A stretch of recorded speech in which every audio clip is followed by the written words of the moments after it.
store. This Halloween, when you stock up on Pepsi and Doritos, you'll find coupons for savings on Hershey's candies. It's the perfect recipe for a... Wicked. Here's something to howl about. This week at Florida supermarkets, specially marked Pepsi-Cola 2 liters are just 89 cents. A ghost! Only a Fruity Pebbles can set my spirit free! My Fruity Pebbles? Okay.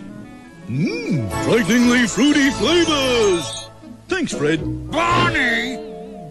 Boo. Bon appetit! Post Fruity Pebbles cereal out of this complete breakfast. Do you have a tail, or is that your hair in the back? あ、ほら髪の毛と下に尻尾があります。Hair and a tail. Wow. The best of both worlds. わあ、Thank you! 私の髪の毛と尻尾はとっても自慢の髪の毛と尻尾なんです。ありがとうございます。Yeah, it really such a unique little character. It's mesmerizing. So anyway, I forgot the question. Your children and your children's children will be subjugated! They will be asked, have you been a good little Nazi? Hail Fauci! Perhaps you remember your first edible. The recount to take us off the air tonight, that is our broadcast. Okay. And how do you feel about that? Okay. Gentlemen.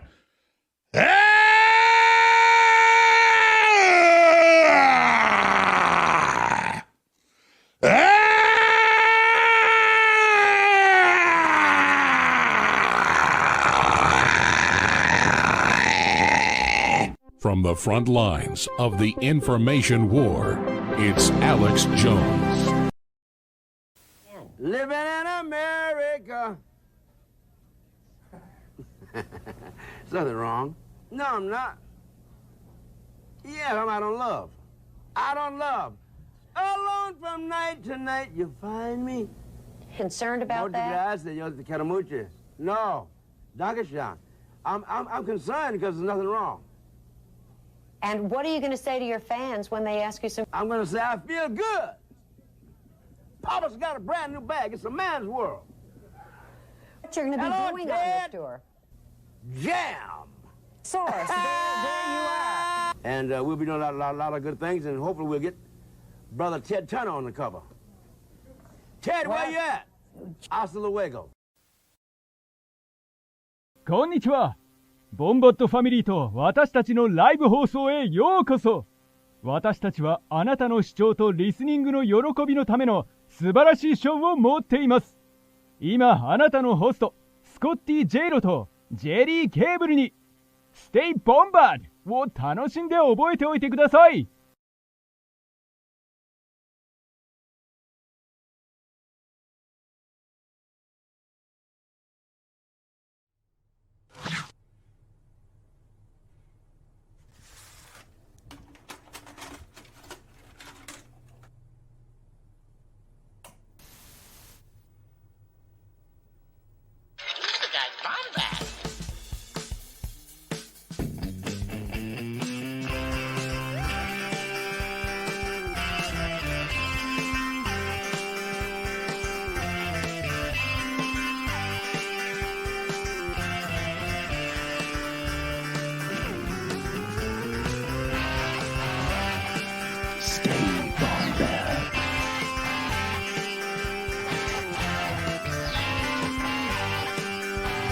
Welcome to the Bombadcast. I feel good.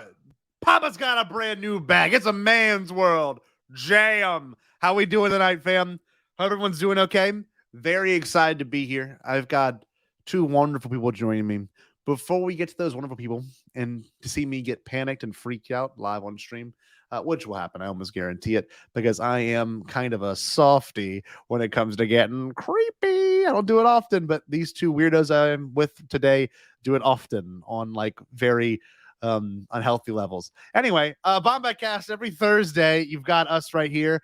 I'm so happy that I'm here this Thursday. Last Thursday had some stuff go down, but we're good this time. And I'm glad to be here with the people that I'm joining every week, every Thursday, live. Yes, of course. Next week, we also got something coming up that I'll let Gerry plug later. But come on, join us. Be with us. Come on, gang. You want to be here. Saturday, oh my gosh. This Saturday, too. Gerry has a Hyperfocus. And if you don't know what that is, that's when Gerry gets people from the Star Wars content creating world or content creators in general and talks about what they are interested in. This Saturday, he's got the amazing one and only Kelly Knox. I am so flippin' excited. I may even call in. I may. For real. I don't think I've called in Hyperfocus in a long time. So this might be the time. I did not do one last night. I deeply apologize to people that wanted to see it, but Bombad Gaming every Wednesday, 8 Central Standard Time, 7 Mountain Time, which we don't talk about enough. But yeah, it's going to be exciting. We do have some stuff coming up with Bombad Gaming that I'm excited to discuss and look at and analyze and talk about. That's what we have here. Patreon, if you haven't enjoyed it yet, my God, Katie's even here. Patreon, oh my God, $7 a month or set your own price. Do what you want. Gerry and I have actually been putting a lot more work into this. Jerry's got an exclusive read or a read along, I guess you could call it, tomorrow called, is there a graphic for it? Yeah, there it is. No, there isn't. I don't see one. Maybe it's, hold on. Nope, I don't see one. Oh, yes, we do. Where's Cannon Junkie Corner at, Gerry? Did you move the graphic or did you get rid of the graphic? I think you got rid of the graphic. I can't hear you talk, obviously, dude. Just I deleted it. Oh, okay, that's fine. All right. Yeah, so Cannon Junkie Corner is a lot like... creepy, right? When you can't find the clip. So it's a lot like this. And Gerry, of course, has... of course, his wonderful skill of reading, and he will read to you stories. I will be recording about 5 hours of this to drop for the Patreons every week. Some Joseph Campbell breakdowns with a couple of good friends, Gerry including Jared the Dark Jedi. Well, that's the right thing. I may even see if Boop wants to get on this or Boop's lovely partner, John. But we'll see. We'll see. We'll also have Alden Diaz, Nikki Kumar, and the wonderful Nick Milkey joining us for this as well. But I want to break out some Joseph Campbell lectures and discussions and clips and relate to Star Wars. But all that being said, I got to bring in my wonderful co-host, the one and only, my sweetest friend, Gerry, that Cannon Junkie Cable. Gerry, I'm going to play a clip to lead you in. Are you ready, Gerry? Hey, mate. Actually, that clip doesn't look like it's here anymore. Oh, I'll just play this. Gerry! What's up, so buddy? that clip should be there, but I don't see it. we had to make room for some things here. Let me see. I thought I saw it. Hey, mate. Who invited you here? I was looking for the Tim clips, and I forgot that one was where it was. Okay. No, you're good. You're good. Anyway, I'm so happy to be here. I'm going to get freaked out. I'm looking forward to it. I might have to get up and go pee as well at some point during this, just to be honest with y'all. Okay. But yeah, this is we can take an Andy Warhol intermission if we have to. Oh, we might. Okay. I can tell you this much. Oh, an Andy Warhol intermission. That's pretty good. Or you know, like imagine there's no pizza break if we need to. Yeah. You know, I'm excited. Depends on how long you need. We get 4 to 7 minutes. We do. So, we're going to be good. I can't wait. It's going to be great. The beard is strong with Gerry. Let's see that beard, Gerry. Go close to the camera. Let's look at this. It's even, you know, nice. That October beard, man. Yeah. No grace. It's gonna get it's only gonna get longer. Jerry's almost 50 years old and he still has no gray hair. It's very impressive. I pick them out whenever I see them, of course. Jerry's closer to Pete's age than he is to my age, which is great. That's weird. No, it's not. That's not the case. Listen, we're ready. We're ready tonight. Looks, yeah. See, okay. I'm all about what we're talking about tonight. We're gonna just do my camera like that. I'm professional. I'm wheelchair bound. Imagine if no one knew that Gerry was bound to a wheelchair. Come on, you never know. No one knew. Like I just never mentioned it. Sorry, that's mean. I'm like FDR, like during no one knew it. No one knew until after World Jerry's War II. Disabled. He couldn't stand up. He would have them brace his legs. What movie is that from? Where he does stand up? Is that Pearl Harbor? Is that the movie I'm thinking of? Where it's like it's a brutal scene. He's like I got it. He's like trying to stand up. That's just gonna be Gerry. Oh, we're making fun of disabled. This is gonna go great. This is we're already down the rails. But no, so we have something very, very special planned. And again, I'm gonna go ahead and let's go ahead and bring in your cryptid, my wonderful sibling. partner in crime, my sibling. You know them, you love them, the one and only Boopenheim. Hey, mate, who invited you here? Yeah, who did? Hello there. Boop, boop, boop, I am boop, here. boop, boop, Yes. boop, boop.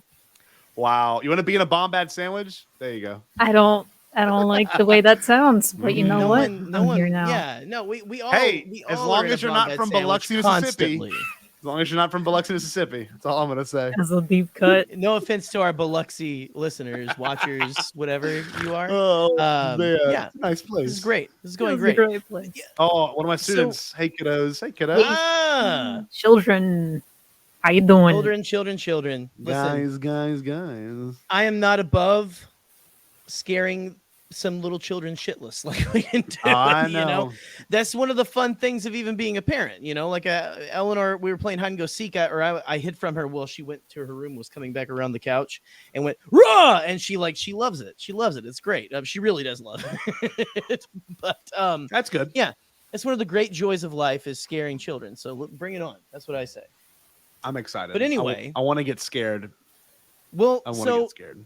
Beyond Bombad, we had some people go, what's Beyond Bombad? Beyond Bombad is something that we started back when we were with Beyond the Blast Stores. It was Beyond, and it was for Patreon of that channel, Speaking our channel of, at the time. Andy. Yes. Hey, speaking of one of our creative fellow, partners. one of our creative partners, one of the veterans Good friend of Beyond the Blast Stores. Look at this. By yeah. the way, most of the people in this chat are going to be at my wedding in like 6 months. Yeah, so let's that's think wild. about that. Literally, all Just these your guest people list. So are many kids all invited. But that being It's just your said, guest list. I'm happy that our Beyond Bombad is the plant-based Bombad. It is. Meat That's for a it. year. It is. It's Book of Boca Fett. We're gonna eat. Yeah, we're gonna absolutely. eat Boop. Sorry, y'all. Yes. That's what this is for. You trying to gain my power? We're gonna kill him and eat him. That's it. But ready for real. So why are we doing this? Give us some more information, Gerry, and especially between you and Boop, because y'all have a fascination with certain things, and maybe recap what we've done in the past as well. Yeah.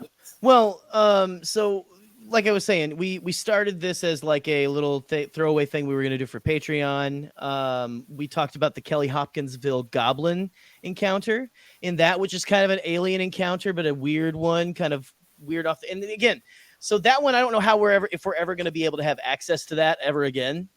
Yeah. I have the file. I have the file. You have the file? Okay, well, maybe we can drop. Maybe we can drop that later this month or something. I'll look for it. But yeah, so then last year, we decided that was our first year. Last year, we decided let's do that again for Halloween. And we picked. Let's see, what did I pick? I picked the topic of the real Men in Black, and threw in just a dash of Black-Eyed Children because I really like to traumatize Scotty with the whole.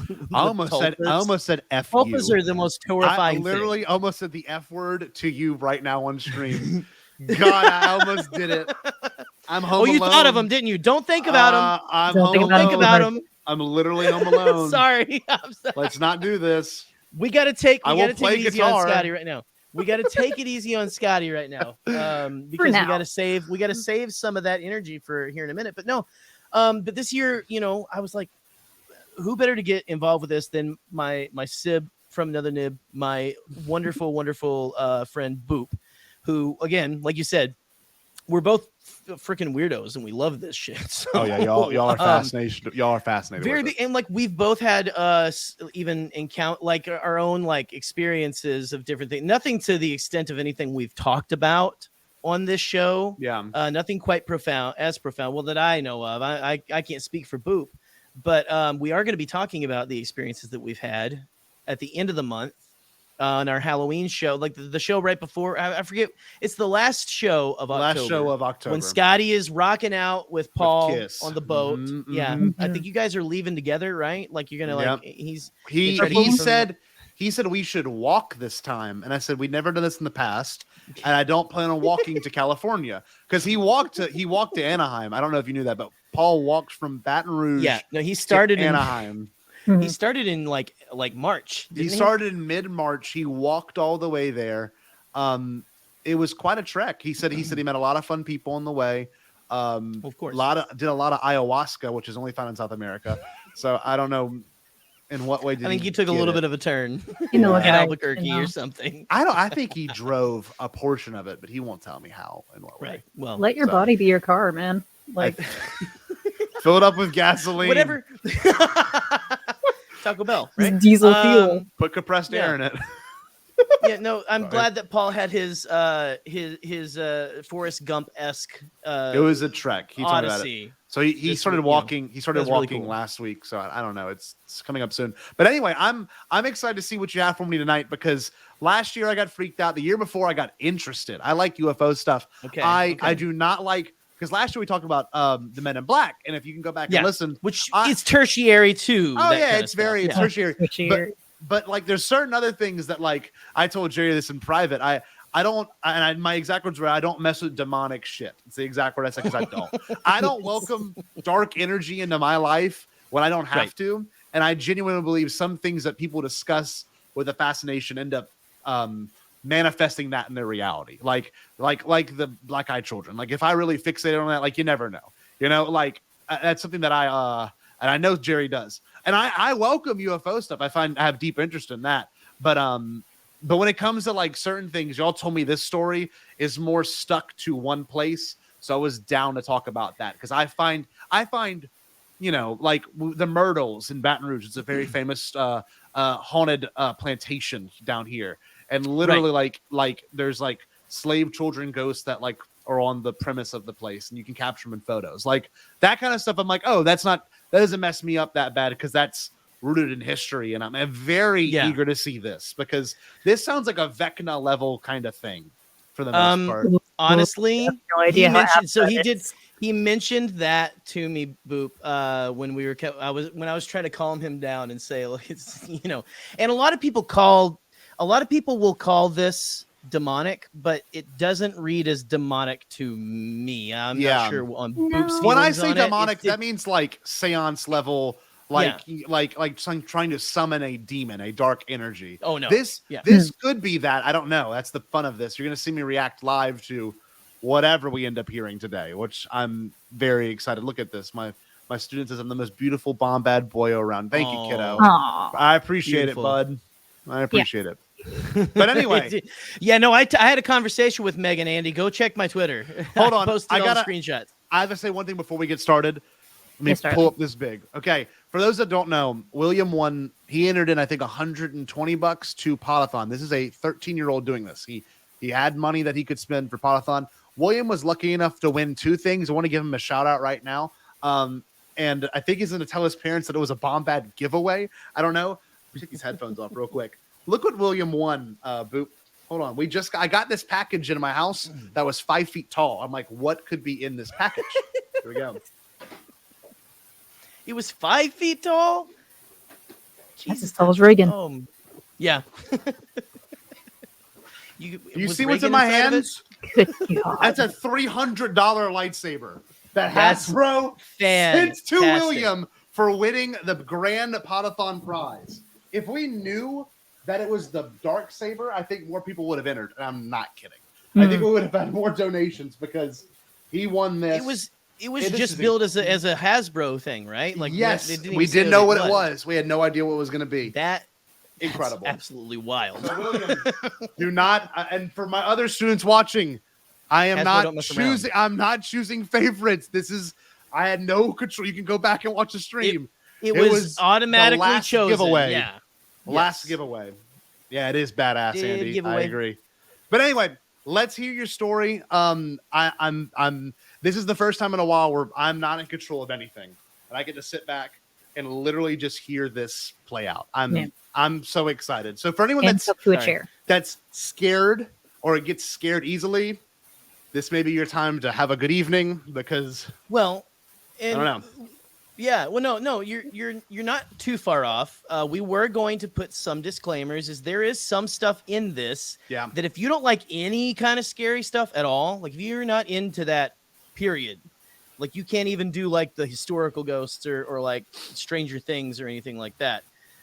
It'd be a good time to back out. And we won't judge you or anything. We'll just call you chicken behind your back. It'll be fine. No, Gerry. No, we won't do that. We won't do that. There's no shame in needing to take away a moment.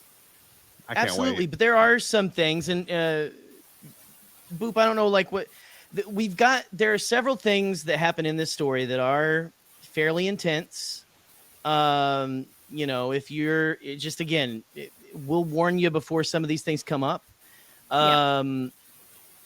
But there are also at the very end of the show now, Boop, we've got something special, don't we? What do we have at the very end of the show?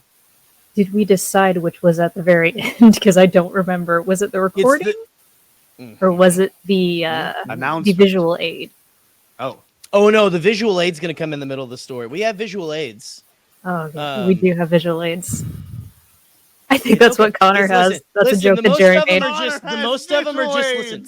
The most of them, yeah, that's what I said earlier. It was very funny. The most of them are just so you get an idea of the location. It's location type photos and just different kind of things like that. It's a nice house, man. There is one that we will warn some people on. We will warn some people on, but it's not anything. It's not what you think. It'll be fine. Well, I just love Scotty's like sweat already. Y'all don't see me get nervous. No one sees me get nervous. Like not even my students. Like I don't get nervous in front of people. And it's only when things are like entirely out of my control and things I'm not aware of are happening. Like I can handle stress situations fine. Yeah. But when it comes to like, you're going to sit down and you're going to have to react to this. Like when Michael did the Jedi Prince series, that was I had the same level of like, all right, I'm bracing for it, you know? Yeah. And we'll do a 3, 2, 1, like a shot in the arm. Like they're, you know, like I said, there's no shame. We're gonna joke about this shit and stuff, but like, you know, like if you've seen last podcast on the left, we're not gonna copy them, but it's gonna be like hard stuff with you know, scary stuff with humor thrown all through and everything. So yeah, it's gonna be fun. Yeah. Well, just to start us out, and I don't know how you want to do this, Boop, going back and forth, everything. I'm just gonna start out real quick and read a little bit about, at least just give an introduction to the topic tonight. Tonight we're talking about the Sallie house. The Sallie house is a house in Atchison, Kansas, which is actually the birthplace. Is it the birthplace and the hometown of Amelia Earhart? Right? Yes. So interesting town. It's got a lot of stuff going on there. Amelia Earhart's from there, and also it has this house. You can go to this house. You can contact their Board of Tourism and go and hang out and spend the night in this house if you want to. They welcome it all the time. No one stays in it now. It's pretty much just for tours and everything. But as haunted houses go, you can stay the night in a lot of them, and you may not really experience anything. Frankly, if you go to a lot of these things, you may get like an EVP or something, you know, on a voice recorder, like some quiet little. It sounds like someone's saying, "Are they saying cream of mushroom soup? Is that what they're saying on the cream of mushroom soup?" Spaghetti. That's the kind, and I mean, not even that. That's on a good night. Like if you go to these things multiple times, but if you just go to one or something, like, you know, it's like, okay, haunted houses, whatever. Yeah. It has been said though, the Sallie house never disappoints. Oh, Jesus. It never disappoints. And actually, I just watched a Boop sent me BuzzFeed Unsolved, right? Where they went to this place, and they even got something on. And again, you can be a skeptic, you know, whatever you want to say, like, oh, they staged this kind of stuff. But they had some interesting things, like things with a flashlight, which again is the stuff you can like, oh, whatever. They were talking to a flashlight, and when it came on, it was an interesting time that it came on, and that's all I'll say right now. But something else about this kind of house. So there's something in this house. Some say like kind of a,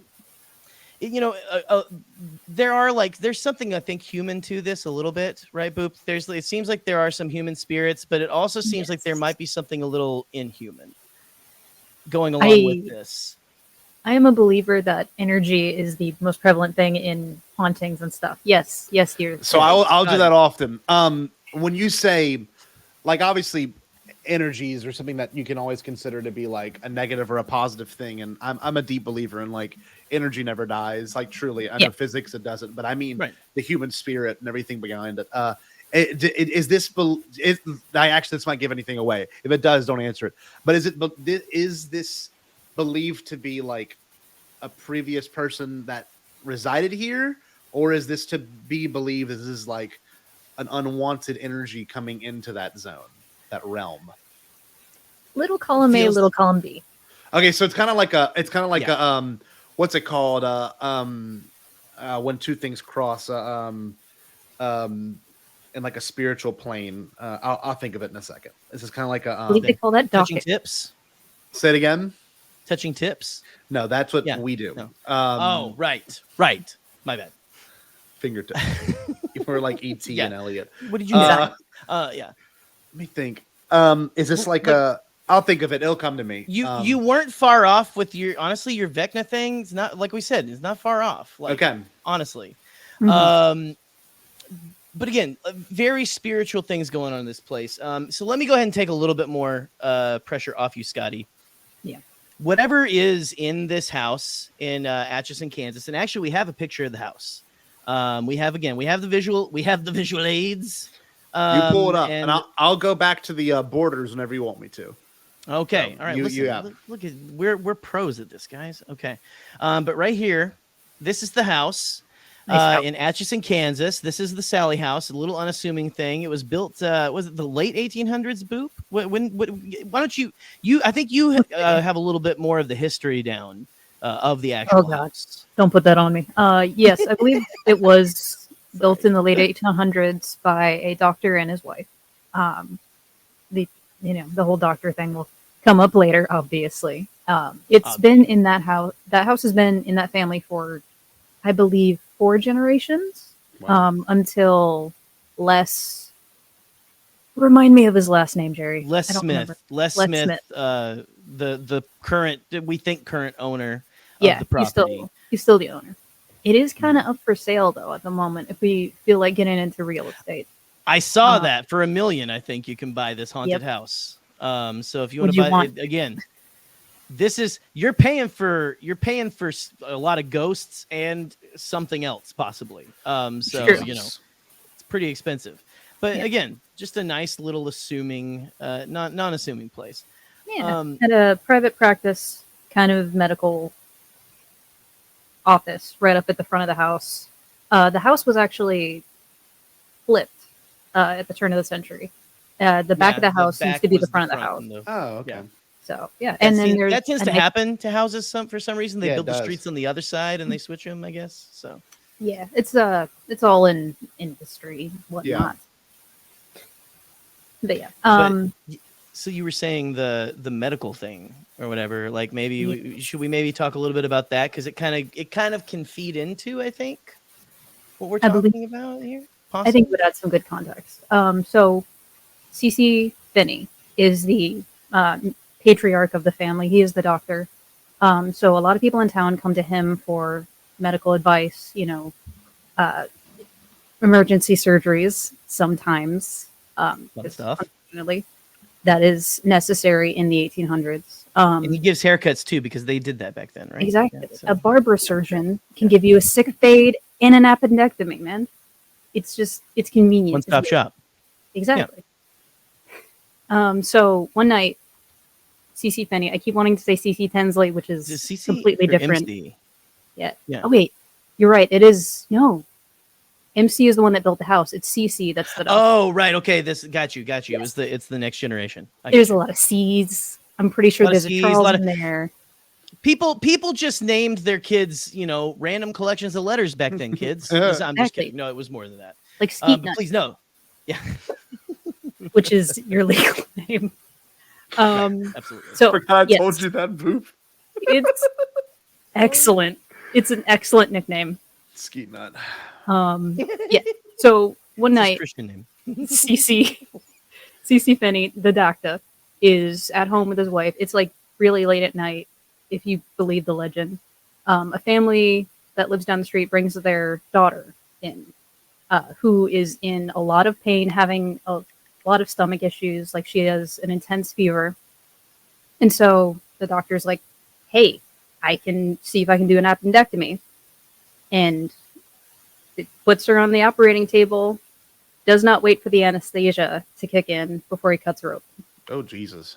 And the little girl, unfortunately, dies from a great amount of pain, and also from living in the 1800s. Exactly. It was fatal at that point. Yeah. Like you didn't go to a hospital to get treatment. You went to a hospital to die, essentially, in the 1800s. Yeah. But yeah, so that little girl, if you believe the legend, which there are logs to back this up, there's a lot of history behind it. That little girl's name was Sallie. But skeptics would have you say, that's a little bit too convenient. But whatever you believe. Yeah. Yeah. Narratively, it fits pretty good and everything. So you got that kind of, that history, right? Like in this place again, it's was built in the 1800s. It's over 100 years old at this point. Yeah. Like in time. So in the, again, was it the 70s it becomes a rent house, or is it it's the 80s, right? Does it go? Do people live in it up until then? Do y'all know the residency or anything like that? Yes. Okay. It goes to, so MC Finney is the one that built Stays it. in the It goes family to for a long his time. son and daughter-in-law, and then it goes to his grandson and daughter-in-law, and then a cousin, and then a boarder lives there. There's a lot of people that come and go in this house. Like there is a lot of foot traffic, and it's hard to keep up with. But yes, Sure. eventually it does come. It becomes a boarding house first, and then it becomes a rental property. Yeah. Mm-hmm. Okay. Yeah. All right. And so I think there's like, if I remember right, there's one lady who lives in there for almost like 30 years. Yes. Right. Like I think she was the first renter, if I remember right. Yeah, she was the next door neighbor, and then she moved into that house. Right. She dies, and then I think were there a couple families? There was at least one family in there before the family that we will be talking about tonight. The Pickmans moved in. Okay. And an interesting thing about this family is the daughter. They had a daughter, and she had, while she was there, an imaginary friend that she would play with. Okay. And I watched a few like old episodes from the 90s of Sightings, a show that we had, and they talked to actually the mother, and she said that there would be things that would happen, and she would say, I didn't do that, Sallie did that, or Sallie told me to do that. But her best, that was her imaginary friend's name, was Sallie. Oh, that's cool. Okay. And so we got this little kind of like a little girl doing kind of whatever, and something interesting about that, and I think this might be a good time to tell it too, for a little corroboration of the story. Yes. So Tony Pickman, who is the father who most of this activity centers around, is actually a little bit of an artist, like a little bit, he's pretty good with a pencil and sculpting and things like that. But he saw this little girl and drew a picture of what he saw. Yeah. And that girl, when she was older, saw the picture and was like, oh, that was my friend. That was my imaginary friend. So interesting kind of set of like, people who don't know each other, like kind of seeing things later on down the line. And things like that do happen, like things like kind of click into place and all of that.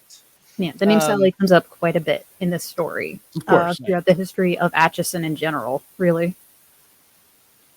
So we've got, let's see. So these people live in there, right? And then on December 31st in 1992, Tony and Deborah Pickman, the heroes of our story, move in. And Deborah is with child, I believe. That's right? recent. And then yeah.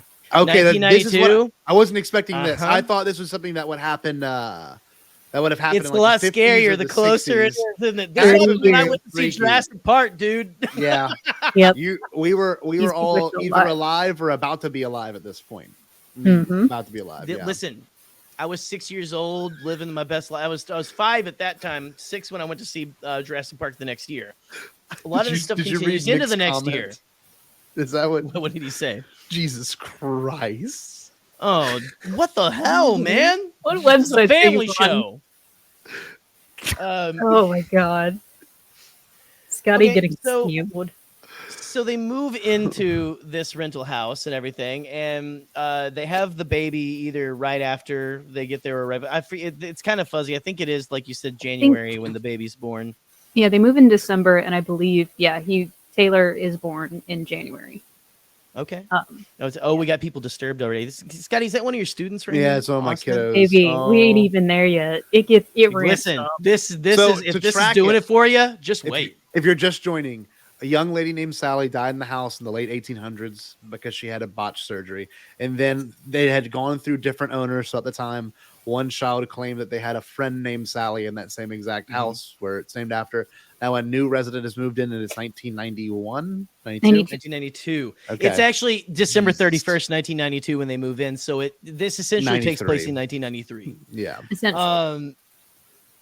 So listen, here's the backdrop. I told Scotty this is very cinematic, all that kind of stuff, and it is like, honestly, this would make like a great like. Have they tried series. making a movie about this or anything? Do y'all People know? have tried making it, but it's never been anything like big budget. Let me ask y'all this: I want Mike Flanagan. Mike Flanagan needs this. Yes, Mike he Flanagan, does. who did Haunting of Hill House, and Bly Manor, and yes. Is He Vecna? needs to do this. Do you think there is any roots to the character of Vecna in this story?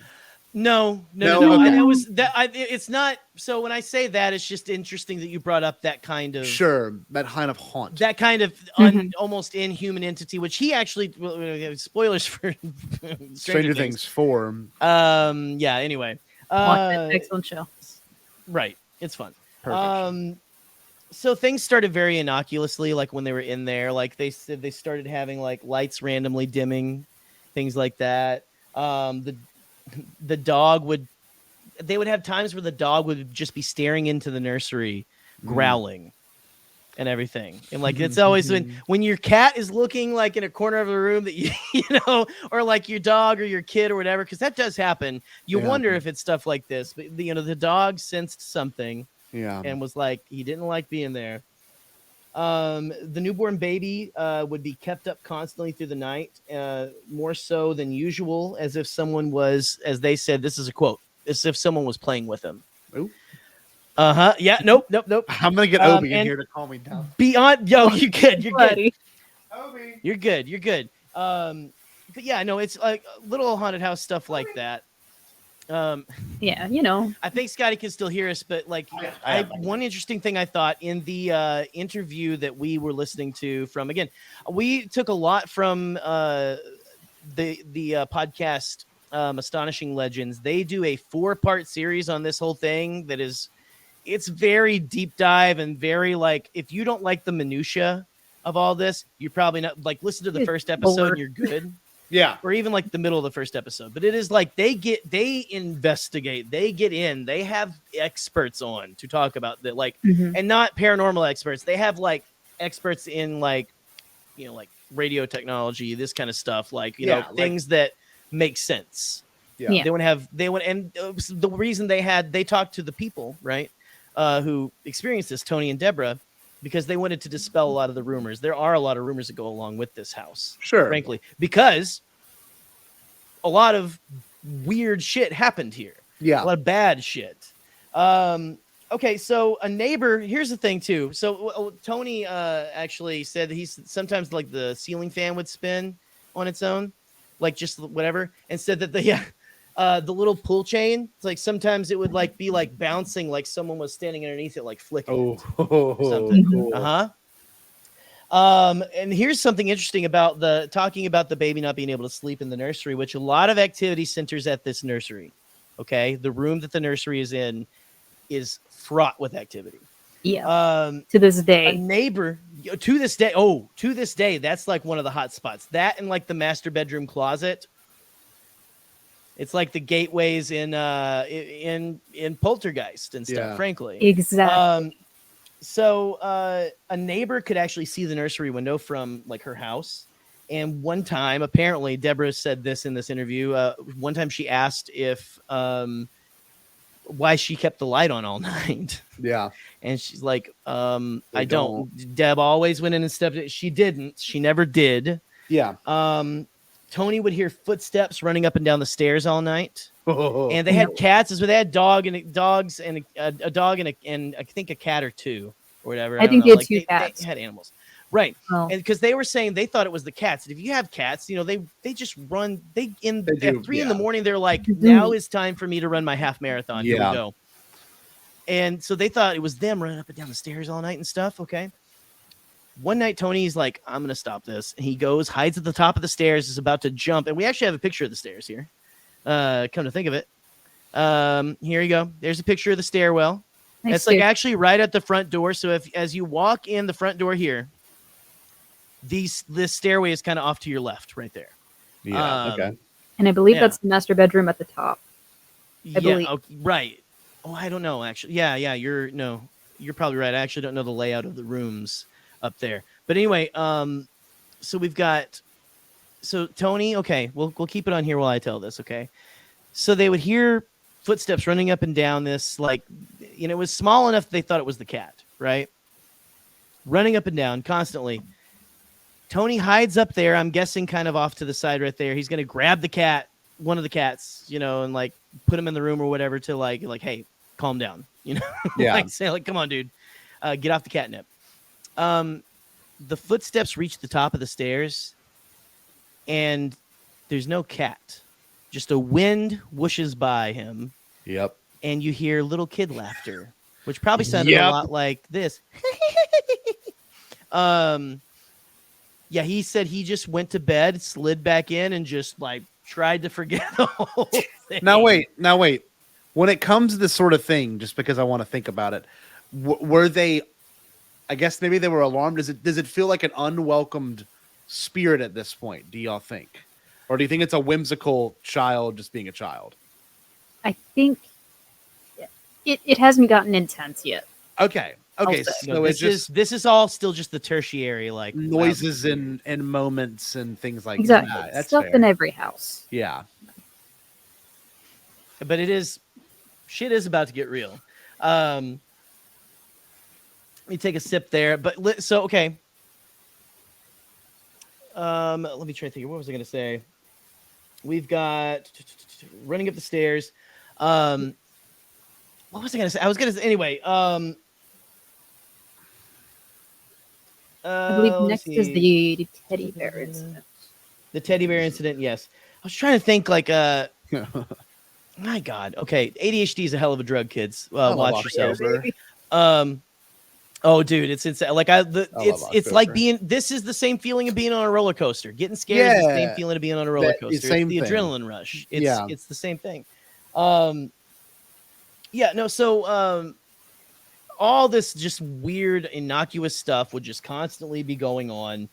Children's laughter, things like that, And I remember what I was going to say. Deb. So you got Tony and Deb. They're married again. Like, they have their son there with them. Apparently the baby can't sleep. They thought it was the new baby getting acclimated to, being out of the womb and everything, but it continued. It kept going and going every night. Deb actually for a long time didn't really believe. She either tried to rationalize things or whatever, but she kind of like a lot of the main activity, again, like I said, was happening to Tony, and Deb was kind of like a little bit skeptical for a while. So he was kind of alone through a couple of things. Well, at least one thing. Yeah. That is pretty, it's something you don't want to have your partner being like, I think you're hallucinating. Yeah. Let's just leave it at that. But on July 14th, 1993, speaking of the teddy bear incident, Tony, Deborah, and her sister Karen. This is 6 months after they moved in the child. Yeah. 6 months after they move in. So things have been slowly building up. What you hear in these stories, it slowly builds up, and even, it escalates and just it spins out of control in some situations and things like that. Anyway, Deborah's sister Karen had come to help them with the baby, I think, I forget how long, but she before the 14th, but she had been there like sleeping with the kid downstairs, like in like a room, or like in the living room with her, like had him in a bassinet with her, so they could get some sleep and have a little bit of a break. Okay, because I mean it's been months that this kid he hardly sleeps. Yeah. They finally like get him back up to his room. I think they went and like hung out at their like Deb's parents' house or whatever. And then they're gonna have like a night of being grown-ups. And I think maybe I'm guessing they didn't really say this in the interview. I'm guessing the kid was at the grandparents' house, and they were gonna like rent a scary movie. It was like the last night her sister was gonna be in town, correct? I believe, yeah. But anyway, so they got a scary movie. We're gonna watch a movie and just kind of like be grown-ups. So they get to the house. Tony goes upstairs to put away the baby, like carrier and things like that. Different things. Maybe the baby was there. I don't know. Anyway, he notices that the stuffed animals that were in the room, and I think people say it was all the stuffed animals. He kept saying 3. Yeah. So we're gonna go on that right now. So 3 stuffed animals from the room, and it gets, again, they kind of, the way they talk about it, it's like, people want it to be like this giant thing, whatever. Sure. So 3 stuffed animals were sitting right in the middle of the room in a circle, basically touching hands, right? Yeah. And he's like, wow, that's weird. So he called, Deborah and Karen up to the room. They're like, oh, that is weird, so they put the stuffed animals back, turn off the light, go back downstairs and watch the movie. As soon as they got to the bottom of the stairs, they heard click. The light was back on. They went back upstairs. The animals were in the circle again. It wasn't even 30 seconds. They turned off the light, walked down the stairs, got to the bottom of the stairs. They said they were creeping up the stairs like the Scooby-Doo gang, to see what was going on. Imagine yourself there, Don't want to. Get right. But see how cinematic that sounds like a movie, right? It sounds like something that's like, but this is their testimony, like they're like actual from a really good interview. Again, very very well done. Very well done. So they go, okay. They thought one of them was pranking the other. And actually, Tony's brother lived in one of the houses next door, which is why they moved to this one. They thought, well, maybe he's playing a trick on us. They looked for wires. They're looking for vents, any possible thing. Yeah. That could, but again, they said these stuffed animals were like at different points in the room too. They weren't like just kind of all together, so they could fall and randomly land there twice and turn the light on. Yeah. So they put them back and went downstairs. They watched the movie, and about 15 minutes later, Deb said she went back up there to get something or do something, and looked in there, and one of the bears was down on the floor again. Only one this time. It was almost like, stop messing with my stuff. Yeah, is what it felt like. So she called them back up there. They were like freaking out, and apparently, what they said, they took the VCR, the TV, the baby, the couch cushions, like everything, into their master bedroom and stayed in there all night because they were like, well, we'll all just stay in this one room. We'll not go out. Yeah. That way it won't get us, because they were like a little freaked out at that. Which I mean, the first I would be very freaked out. Me too. They were like in the circle. To have the thing that gets me is, again, the you walk down the stairs, click, and here we go. We're off to the races. Okay. So his brother was actually, this is another thing that I thought was, and Boop, I don't know if like you caught this part or whatever, but I forgot that he said his brother came over the next day, who's a little more logical, right? Yeah. And he had I guess a camera he was taking pictures with, and they set a bear on the table. They set a bear on the table, and he was trying, so he said, okay, move the bear like you did last night. And apparently, according to them, the bear spun around real quick, like when he said that, to face them or something, or face whatever. No, sir. He got, and apparently he got a picture of the bear in motion. I, again, haven't seen the picture. Okay, I thought you were gonna show me the picture of the. No. Oh, that would be no. I would be like pissing my pants at that point. Yeah. And by the way, I see Patrick back there in the room. Like I see, so I just want to make sure. My cat scared the shit out of me one time when we were doing this. Let's see here. Yeah, Boop, I don't know if there's anything you want to bring up. I don't want to dominate this whole thing. Like, if there's anything you want to bring up at this point. So we're past the teddy bear incident. Yeah. It's just a bunch of little things happening right now. I don't remember if it was before or after, but there was a point where Tony and Deborah were looking for the remote for their TV. Yes. Like it got lost somewhere, as things do. And Tony was taking a nap on the couch, and he just Deb was in the shower too, right? She said. Yes, she takes a lot of showers in the story. I was startled by that. Very clean woman. Very clean woman. Yes. But yeah, he's taking a nap on the couch, and he feels a thunk on his chest, and a little voice says, "Here's your remote." Yeah, here's your remote. And then he wakes up, and there's the remote on his chest, and he talks to Deb after she gets out of the shower, and he's like, "Hey, you found it?" She was like, "No, what do you mean? Like, I was looking for it just like you." So, I guess useful ghost. He thought it was that's the thing. Like, he heard this voice. Apparently, that's the thing that got me is they said, "Here's your remote," and they even said, "Here's your remote, Tony." Yes, that's right. That's your Man. Like, and he thought it was his wife. So, like, it's your brain tries to rationalize stuff. Of course, what. Like, of course, it's when it sees something it can't understand, it will try to go through the files and say, "Of course, it's this thing." What could it be? Okay, so another little thing too. This one was. This is what I'm saying. Cinematic. This is all cinematic stuff. I've seen this stuff in horror movies. One time, Tony was walking by the nursery. He looked in there and kind of saw that the mobile above the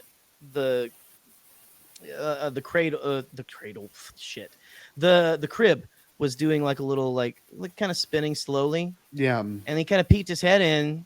Because it was, it's like noticeable, and as he watched, it got faster and faster and faster and faster. The longer he watched, it just got faster, and then just stopped. And for me. Well, I think he just walked away. Walked away. Yeah. I'm done. Let me see here. Oh, here's another thing with this haunting. Small fires would randomly happen. Oh, Jesus Christ. Random places. And apparently before they moved in, someone saw like a little fire in the nursery, but they went and like nothing was burned. It was fine or whatever. Yeah. But like Tony would catch fire. Tony, doesn't he still catches fire to this day sometimes. Yeah. And they don't live in the house anymore. Spontaneously combust? Like, what do you mean by that? No, like a fire on the shirt. Yeah. Or something, and it never burns him. Yeah, like it never physically harms him too much. That's the thing, is it's weird fire, and the way he described it is like if you've ever seen a blowtorch, it was like kind of like looking like that. Yeah, but just like a fire, and then like you put it out, and sometimes it destroys things. They said that it destroyed a pacifier, one of their son's pacifiers, caught fire. While the sightings crew was there, a rose. Deb noticed when they were doing like an interview out in the yard, a rose she had sitting in the window was blackened, like it had been on fire. And here's the weird thing about all these things. She said, like, especially with the rose, she said it looked like something had taken the flower apart piece by piece, burned around all the edges of the things, of the petals, and put it back together. It was that kind of weird, like the fire was coming from within the flower. Which doesn't happen with flowers normally. Very cinematic, though. You're not kidding. Right. It's very cinematic. I like this. That's what it's saying. Like, yeah, it's again. This I was gonna say this is kind of. I think you're good. This is gonna be your bag a little bit. Yeah, I like this. Okay, so yeah, Scotty always prints every day. Right. That's why William's always waiting with a bucket of water when you walk in the room. Always douses you. What was it again? Like, everything, like even the pacifier, most of the things that caught fire, it was like they caught fire in weird places, or it looked like it came from within. Yeah, there was a mop doll that they had in the nursery that just randomly started smoldering, and they looked after they put it out, and it looked like someone had taken a match to the underside of its neck. Yeah. Which it wasn't Under the engulfed in flames. Oh, wow. It just had a little burn spot on the back. I'm liking this. Just a bunch of random stuff, you know. See, what freaks me out is the promise of other things that you've told me about this. Like y'all said, buddy. we've got we're pictures not and we done. got. I know we're not done. I know. I feel like we're 25% there, and it's still it's already pretty creepy. Should we tell him about the bite mark? Oh yeah, you tell that bite one. You tell that mark? one. I didn't write that one down. What the Because that was hell? another thing. See, this is all stuff where like he's trying to convince Deb. He's trying to convince her. So yet again, Deborah's taking another shower because she likes to be clean. Then I'll blame. And Blame her. Tony is taking another nap on the couch because he's working the night shift. Tony at loves his to job. nap. Yeah, What? yeah. I don't know. He does love to nap. That he's a sleepy guy, which is why he kind of Good for him. thought that he was hallucinating at first when all of this course. started happening. But he's taking a nap on the couch, and all of a sudden he's woken up by this super sharp pain on the back of his thigh, like right underneath his butt cheek. It is how he describes it. I don't know why that's a place to get bitten. But he like goes upstairs, gets Deb out of the shower, and shows her a line of teeth that's still like marking his thigh. Bite. Wow. Yeah, and Bit he him says on the butt. Yeah, she Like bit an me. indention, like an indention. Oh yeah, Mhm. he Very said clear she bit bite me. marks. She Yep. bit me. And Deb laughs because Yeah. she didn't believe him. Oh no. Well, the way she described it too is like he comes in and just drops trow, like right there. Like, Yeah. look. Which is funny in of itself, but it's like he said, yeah, he's like something bit me. Like what happened? Like it's just like, but to see like then the teeth marks, human teeth marks. What? What is this? So the first time Tony actually saw an apparition, they haven't seen anything yet. But don't worry, they're gonna see some stuff. When did they see So some- I'm gonna light some incense. Please do. Light that incense, baby. Hug that Obi. Smudge, whatever Listen, you if do. y'all need a break to hug your furry animals, go ahead. Take a little break. I'm good. Hug I'm your gonna light furry some animals. I'll keep it going because once we're on this forward momentum, I will have to go pee at some point. But once There we're you on this forward momentum, we gotta keep it going. because We gotta keep it going. Listen. So I'm- the first I'm time he saw super an invested.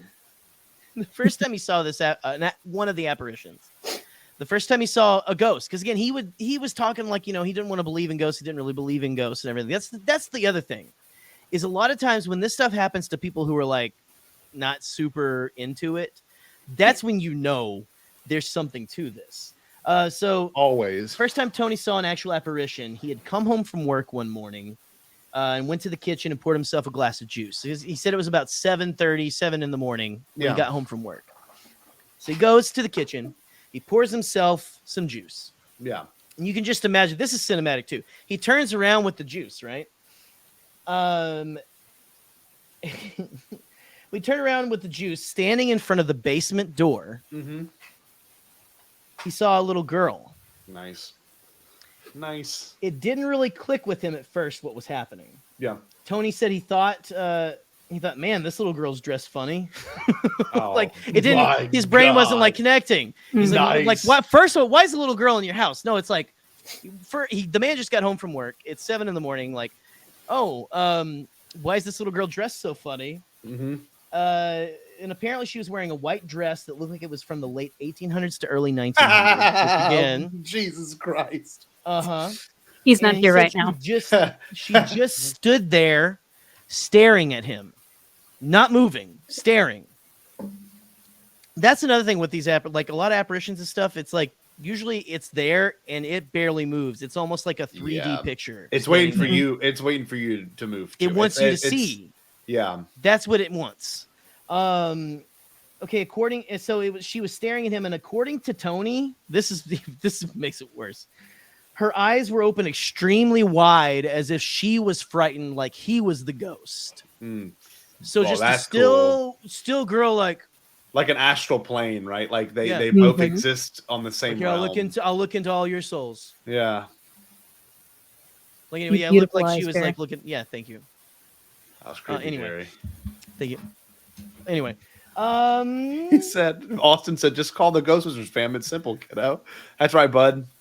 That's right, bud. And back then, they probably could have answered. I don't know if they made house calls all the way to Kansas, but whatever. Yeah, I agree. No connected Stranger Things. It's like it is a little parallel. It is a little bit. A little bit. So she just stood there staring at him, eyes extremely wide, as if she was scared. Tony finally realized. He finally realized he could see the door right through her. Oh. He could see the door through, right? He's translucent. And that's when he goes, oh no. Translucent. Another one of these transparent kids get in here. You're gonna need more incense. Let's just say. Keep child-proofing the house, but they keep getting in. So he realizes this. This is where he goes full Scooby-Doo, like the feet and like getting out of there. Drops the juice. On this realization, he dropped the juice on the floor and ran upstairs and tried to tell Deb again what he saw. Okay. And she didn't believe him again for a long time, even after the stuffed animal encounter. Yeah. Which I think this was after the stuffed animal encounter. It was, right? yes. I believe. Yeah, and at this point, he's also seeing like a doppelganger of Deb walking around in the upstairs. In old clothes. Dressed like an maid. No way. So okay, he saw the little girl twice. He said. So these are all the things. He saw the little girl twice.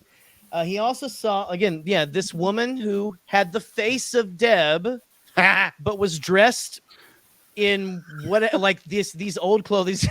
No, I'm not. Yeah, and she's basically ignoring him, just going by. She just so he's in the bathroom. He's in the bathroom, door open. This lady walks by. He thinks it's Deb. Like, why is she dressed so funny? Doesn't pay him any attention. And he saw her a few times, right? Because he said, I don't think it was this time. He said one time he followed her, just got out because he was like, Deb, were you just in the hall? And she just, again, this woman's just out of the shower, like sopping wet, barely even dressed. Like, no, like Deb lives in the most shower. Sexy horror movie ever. It's like he's taking naps, she's in the shower all the time. Like it's classic slasher. It's like a Tommy Wiseau movie. They're just like doing human it really things. Is. It's staring me apart, Deborah. So he actually follows this doppelganger, first of all, can we talk about how creepy doppelgangers are? Seeing a version of someone that's not them, or a version of yourself that there's this whole story we can talk about some other time. There was like a teacher who worked at like an all-girls school who people would constantly see another version of her. Yeah. At the same time in the same place. But she would never see it. And it freaked people out too much. She ended up like leaving or whatever, or they fired her. Like they fired her because you're too creepy. Anyway, he follows this doppelganger. It goes into a room. He goes into the room. No one's there. Completely gone. Which is what you think. That's what you would think would happen. Scotty's 1,000-yard stare is just adorable right now. We're about to crank this up to number 11, bitch. This is what I'm excited for, because I do, and I mean this genuinely. Like small things like that is like, okay, yeah, those are all freaky things, but definitely when it comes to like, I like when it gets to like the it gets to the big explosion. Yeah. This is one of the first action set pieces. Okay, basically, so if this is an Avengers movie, this is like the TV first big scene fight. in Poltergeist. Yeah. This is like the first contact moment, or is this like is when is this the like Black when Maw fight in Close Encounters of the Third Kind, where like a old boy encounters the UFO on the railroad tracks? Is that like this level of like a little bit? I'm getting chills. Okay. More like when the UFO's at the kid's house and he opens the door. He's abducting the little kid, Benny, or whatever the kid's name is. Okay. Yep. Oh, I love so before we get to that though, so he started to hear Tony. So this is all ramping up. He started to hear scratching in the walls by his head when he would try to lay down in bed. It would be right by his head. So just imagine. I'm not imagining you hear that? You sick man. That's awful. Yeah, right. Oh. Everything about this, and it's all Tony. It's all Tony. I gotta say a rosary tonight. Y'all messing me up. Lord. Later, it would be followed by Tony's words, unintelligible loud whispering.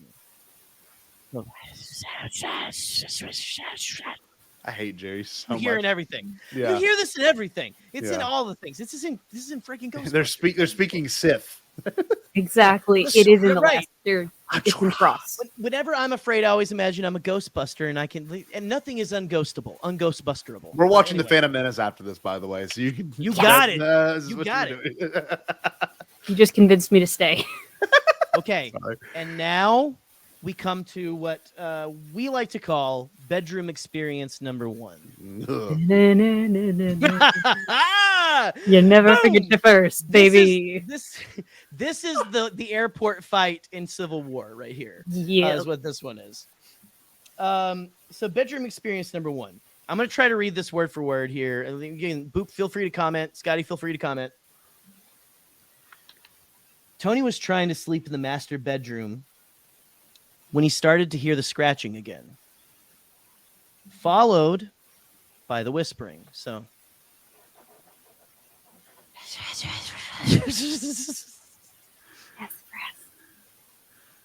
he was looking towards the end of the bed at the window, and I figure this is probably since he's working like night shift and everything. He's watching the end of the bed, just kind of looking towards, that there was like a window directly across from the foot of the bed, like the other wall opposite. Yeah. Of all that, if that makes sense. So as he's watching, he saw what looked like dust. You don't have to. I'm going to read it. Listen, we have to read it. So as he's watching this window, William, he said he started what looked like when he said, when you see dust kind of swirling in the sunlight. Yeah. And everything. He said he started to see kind of like dust, like kind of swirling like that. But as he watched, the particles got darker, more dense, and swirled around, then moved towards the bed. As it reached the foot of the bed, it began to take the form of an older woman.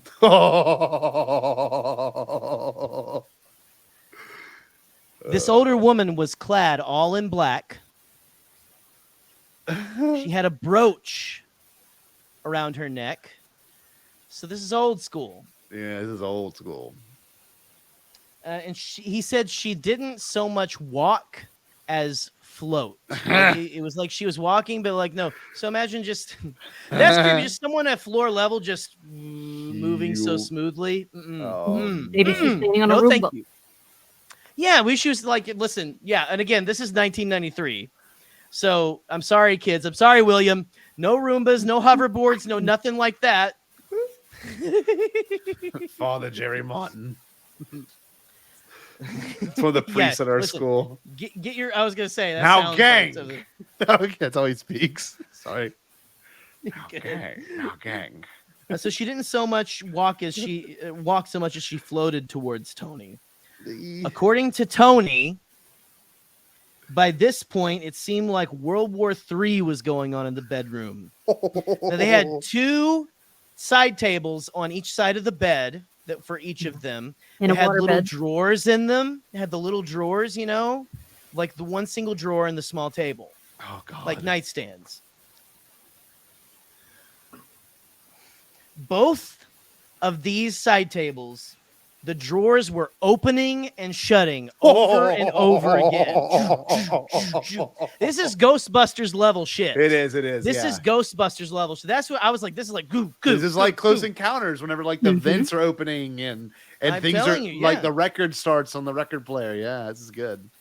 Let's see. They had a water bed at the time, which my parents had a water bed back in the 90s too. That's Yeah, cool. because it was the 90s. Yeah. We didn't know that was really kind of stupid. It was Bad for it your was back. huge. I mean, honestly, I would take a waterbed right now, even though it's like horrible for lumbar support. Yeah, just it's 'cause really it's fun bad. to go like. Woo. Uh-huh. According to Tony, they had a waterbed at the time, which was rolling like the seas, as if someone was jumping and bouncing up and down. Tony was like popping up and down, like so he's going up and down. The drawers are like, And there's a ghoul lady. and like the lady's like. There's a lady ghoul. A lady in black who formed from dust particles Okay. Oh, it only gets better.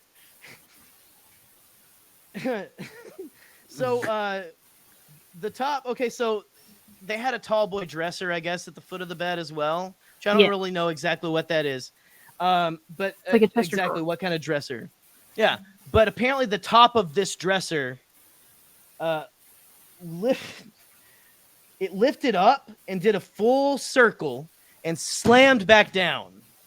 And it's a dresser, so it's not light. It's a dresser. Well, like it's the top of a dresser. That's got to be heavy. Yeah. So the top of whatever this dresser that comes off and like circles and boom, slams down. That's why you dust, kiddos. She got closer to him. Tony found when she got close to him, Tony found he couldn't scream. Oh, he couldn't make any noise.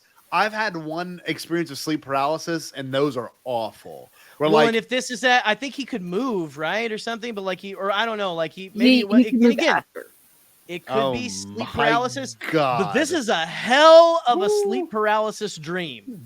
I've had it before. I don't know if anyone's had this much activity as sleep paralysis dream. Nope. She got closer to him. He found he couldn't scream. She reached for his throat and shouted, "I'm gonna!" When she shouted, he said this black bird landed on her hand that was reaching for him. Then she disappeared. Mm-hmm. He slid out of bed, probably like jelly. He said he was like trying to crawl towards the door, and he kept trying to shout for Deb, but it was coming out more. And Deb said she didn't hear any of this. She barely heard him. She heard like a raspy, like, Deb. Slid out of the bed, landed on all fours, couldn't scream. Finally, Deb opened the door and was like, "What?" It's just like, again, we talk about cinematic. Like you have like, what are you talking about? Like after all of that just happened to you. Yeah, absolutely insane. So. And that's the end of that. Like that. That's so we're good. We're good, kids. But now so we have sightings kind of gets involved and everything. Yeah. I think before even sightings gets involved, he starts getting the scratches, right, Boop? Yeah. This is right before sightings crew. They call them in. Yeah. Tony starts getting like a burning sensation on his lower back. Sometimes it's really intense. Sometimes it's really quick. No, but every single these are time... actual photos. No, these are actually from the sightings episodes. There are multiple episodes. You can find 55 minutes of everything they did. No, but anyway, I'm sorry, but please continue. You're fine. And it's almost always 3 scratches down his back. It's 2 straight lines and then 1 curving. No. And if you're someone who's into spooky stuff like we are, the number 3 comes up a lot. Yeah. Because it is a mockery of the Trinity. Mm-hmm. Yeah. Mm-hmm. Sorry, which is, again, people start to go demonic, but again, there's something else to this, it feels. Yeah. Let's appreciate Tony's abs for a second. Yeah, Tony was ripped. Again, this is like horror movie. This is all mid-90s. This is all mid-90s. This is all mid-90s horror movie. Like seriously, this is like a slasher flick. 2 like hard-bodied co-eds in a house with a baby. No. Yeah. Basically, no. And again, they are both very attractive people. Back in the day, I haven't seen recent pictures, but anyway. Yeah. So he's got these scratches. So if you notice the one on the left over here the first one has an MC, it looks like an MC. Yeah, it does. Right. The initials of the man who built the house was MC. Oh, right. Okay. MC Finney. So, MC Finney. So all of this, again, most of these scratches, a lot of scratches happened when the sightings crew was there. Well, it was happening the whole time there. And they had people checking him every time he went in the bathroom and came out. Mm-hmm. Checking him head to toe. They had parapsychologists. They had all kinds of experts and everything coming there. And let's see. My notes go right to. Hold on here. Let me see. Could this be a bathroom break real quick for me personally? Can I do that? Oh well, honestly, yeah. Listen, if you want to do a little bit of bathroom break, we'll take a little pause here because that was we did a big jump there. It's a big moment. We did a big jump. We did a big moment there with the old lady. It only gets worse. It only gets worse, right? It gets so much worse, dude. Okay, cool. It gets so much worse. We'll play. I'll let y'all just talk. I'll be back in just 2 seconds. Let me just go. All right. I can't hear you because I don't have my wireless in, so I'm gonna. Good. Y'all can freak other people out just for a second or hype up what's gonna come next. I'll be back in like 1 minute. Yeah. We'll see him in a little bit there. No, listen, kids. This is only gonna get worse from here on out. You know what? I'm going to play a little bit of Andy Warhol eating a cheeseburger until Scotty gets back. And I might actually message Boop so we can kind of like coordinate a little bit here. But anyway, have fun, kids.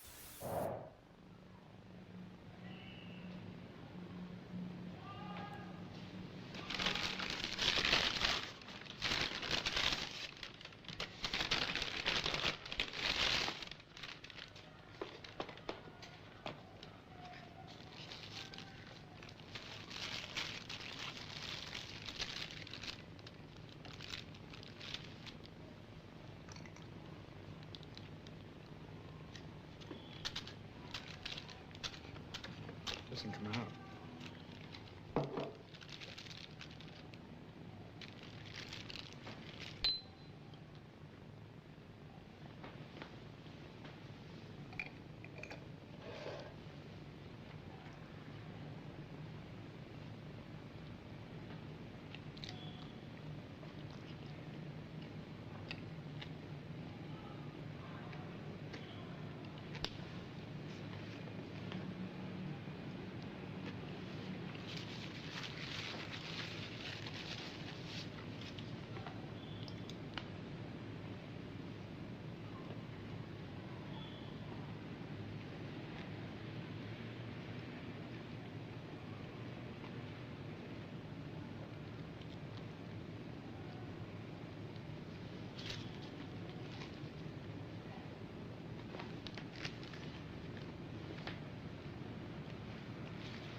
I'm back. So sorry, I'm good. Welcome everyone. No, you're fine. I was gonna try to do the solo layout there, but no. Okay. So I hope you had a good bathroom break there. I hope you enjoyed those of you who didn't go for a bathroom break.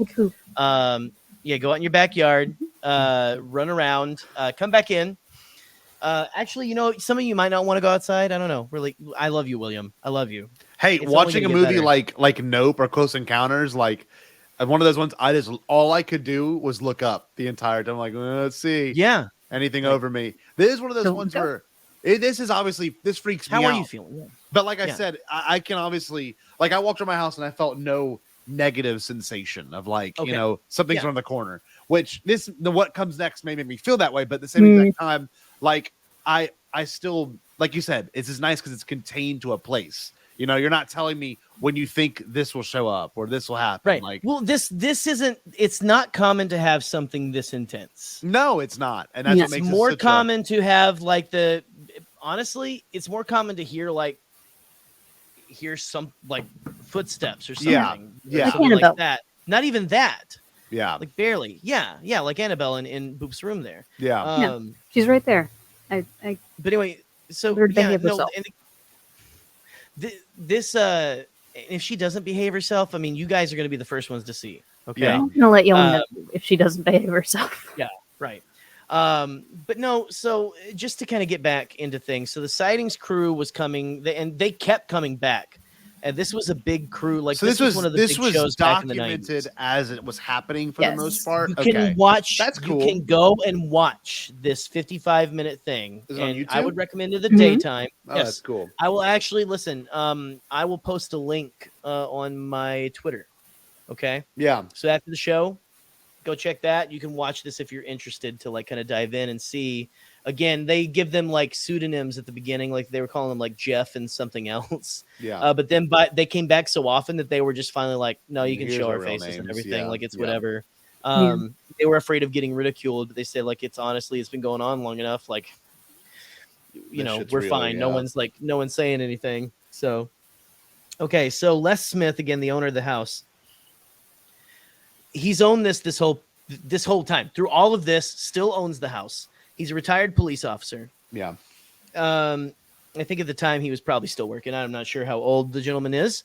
But he had this story that he told again. So Astonishing Legends, Forrest and Scott Philbrook. Which, it's just fortuitous that his name is Scott. Yeah, isn't it? But yeah, so they're talking to Mr. Les, and he was one of those like Scotty, you know, like this is one of those like very straightforward like Southern gentleman who's yeah, no, I just went over there and no, I just did this. There's nothing like that. Yeah. Like he dispelled kind of stuff like, you know, there's like apparently a woman afterwards painted a pentagram on the floor of the basement, and people were like, oh, they found a cauldron and they found this and that. Yeah. He said, no, there wasn't nothing like that. No, pentagram was afterwards. There's a hole in the wall too, where they say like a lot of the activity comes from in the basement. Yeah. And people were saying, oh, he saw black and charred hands coming from that. And he's no, Yeah. if I saw something like that, I'd never go back. But he did have has had experiences. Said, someone like he was joking with one of his buddies making ghost noises. And the ladder, he was on a ladder. They were painting something in the house. The ladder got knocked out from underneath him, and he fell and he got hurt. And he got pissed. He thought it was his buddy, and then he's like, he was in like another room. Oh wow! So it was anyway. But another really cool experience that this guy had, or honestly, a chilling one. So he was in the house the day before the sightings crew was going to come, right? Yeah. And I don't know if Tony and them were there. They must have been at work or whatever. And he goes, well, so that crew's coming here tomorrow. If y'all don't want that crew coming, I'm going to leave my number here. He wrote his number on a piece of paper, left it on the kitchen table. Said, yeah, so if you don't want them to come here tomorrow, if you're not happy about it, ring my phone and just ring it twice. So He said this to the ghoul. He said this to whatever's there. The entity. And went home. The day the crew showed up at 10 a.m. at Les's house, his phone rang once, then twice. No third ring. He didn't even think of it that time, though. He was like, okay, whatever. I guess they hung up. A few minutes later, the phone rang once, and then twice. And there was a pause, but he picked up the phone. Said all he heard was static. Ooh. It's like Will Byers. Just static. Yeah. Just static. Yeah, like the cool. Yeah. Yeah thing, except there was no mom. It was just he hung up the phone really quick and said that was the last time I ever did anything. Because that was enough for me. Big old, those guys are like big old tough, like, oh, I never, all that kind of thin blue line stuff. Like that. But yeah, anyway. And I think we joked, but I didn't. Was it you that I told that he sounds like a sentient thin blue line sticker. Yes. He sounds like he has a mustache that takes up 3/4 of his face. He does. All those words are coming out through bristles. Yeah, absolutely. Exactly. Yeah, he looks like one of those, like a big blue whale. you know, with, like, brush teeth, but it's like on his face. Anyway, and again, I haven't seen this, man. So there was that.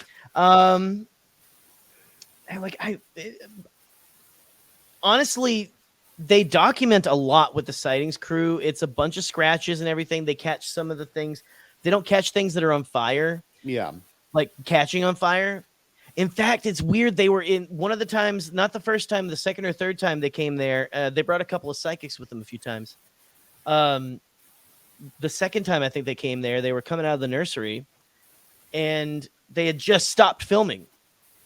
And Tony's back, like the back of his shirt just catches fire and the cameraman just turned the camera off. Yeah. Goes, Tony, you're back. Like, you know, kind of, or it's just off camera. Oh, sorry. It's just off camera, I think. Because he actually gave away his identity. Apparently you can hear it in the actual video. They're still calling him Jeff and you hear Tony. Yeah.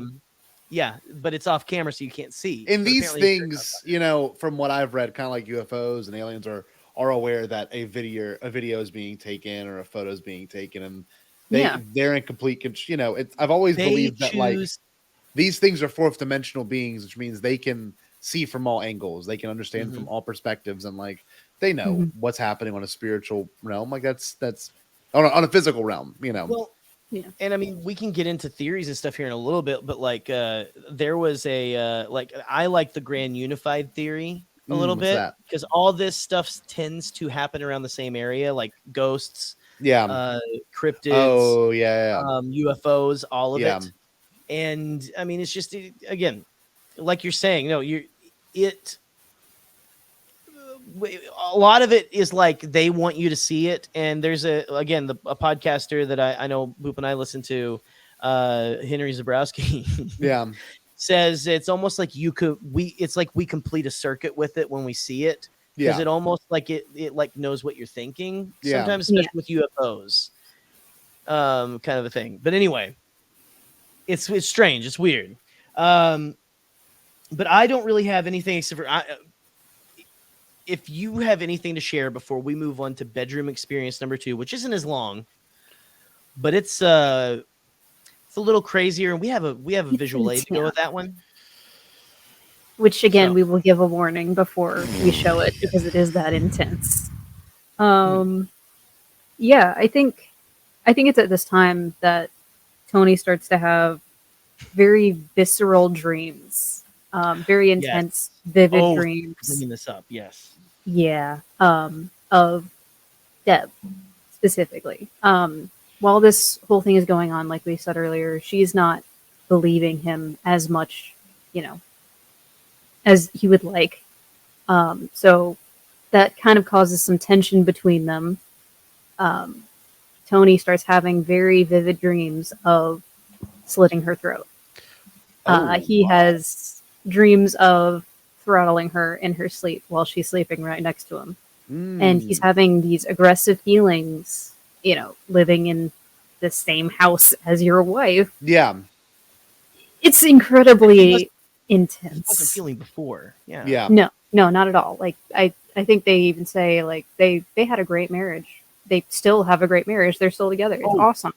They sounded so adorable on the phone together. They were so cute. Absolutely. He goes, like, he starts talking when she starts talking. He goes, "Oh, sorry, I love you." Yeah. So cute. I felt like a different person. This entity was driving a wedge in its own way. She tells a story in the interview that we listened to about there was one night where Tony is kind of having a fitful sleep. She's right next to him awake. And Tony just sits straight up, says, "He's mine," and falls back asleep. Katie does that kind of shit too, though. I'm not gonna lie. She does. Honestly. The other night, she literally. My roommates in college swore that I one night, like, they woke up and I was going. Like, literally, the other night, I come to bed really late because I couldn't go to sleep, and Katie literally goes, "I don't like you," and turns over, and I was like, I love Katie so much. I had some stuff go down last week. I'm like, I don't need you. Tell me you don't like me and you're dead sleep, asshole. Anyway, keep it going. Oh, I hope you're still here. Anyway, let's hear it. And she was saying that it felt like because she was believing him by that time, I think, but it Yeah. felt Yeah. like the spirit saying, "He's mine." Yeah, like he's Yeah. oh okay, yeah. He's mine. Yeah. Like stay away, bitch. It's mine. you Yeah. know? Yeah. I've got And a I- soul. I think it's at this point where he starts noticing a difference between when he's at the house versus Oh, when he's geez, at work. wow. Yeah, away. yeah. How he feels, yeah. When you've got that much of a difference, it's like it. And again, it's very Stranger Things kind of a thing, you know. Yeah, It's like, exactly. I'm in this place. Exactly. And again, this is where you start to see Stranger Things takes influence from things that happen in the real world. Yeah, yeah. Real life experiences that people, because then this is not, I don't think this is like, I've heard of other people feeling like having these intense feelings of like violence that they've never had in their lives. Yeah, yeah. You've got some kind of negative energy in a certain place, and all it does is just like it feeds off of your energy and probably just like puts that in your mind just so it can like get whatever emotion or whatever it seems like that's almost what it's doing. Yeah. It's a leech essentially. Yeah. I think we're ready for bedroom number 2. Are we ready? So there's Are more we- than one. are we ready? So it's 1, 2. Is there a third one too? No, it's just these two. These are the noticeable ones. Now this isn't the most. Is this the worst encounter? Or is there one after this that kind of like? I would usually, say like Boop says, things come in threes, and that's a matter of life, and that's also a matter of encounters. Like that's why they call it a counter of the third kind. You've got if you consider him seeing the doppelganger walking around, like that's true. First, like it's not in the bed, but again, he had a lot of things happen to him while he's sleeping. Mhm. Yeah, and we're not even at the last straw yet. Yeah, two very noticeable ones, and this is the last thing I have in my notes before we go into kind of like what's going on now with them and everything like that. So I don't. Again, if you have anything else to add after this, maybe I don't know. No, listen. They didn't seem like the ganja type, and I don't mean that mean. Like very like the very sweet people from church who are actually good people and stuff. Yeah. Very sweet couple who loves each other. Which honestly, anyway, we're not in therapy. Yeah. So now we move on to bedroom experience number 2. My chest is tight, by the way. Take a deep breath. Y'all are doing a great job. This one is shorter. And I don't know, like it. I'm gonna try to make this as cinematic as I can, but honestly, it speaks for itself. Do you want to see me react? Do you want to see my face, chat? Let me know. I'll put my back probably on. Wouldn't be a bad idea. So one time, Scott, he says that the little girl came to him while he was in the bed. Okay. So he's in bed. The little girl came, and she was like trying to get him like to look at her to come like closer or whatever like, and he kept pulling away from her like so it's somehow she's like, I don't know exactly, I can't remember exactly what he was saying. It was like she's like come here like the little girl. The third time he pulls away, No. It's always the third time.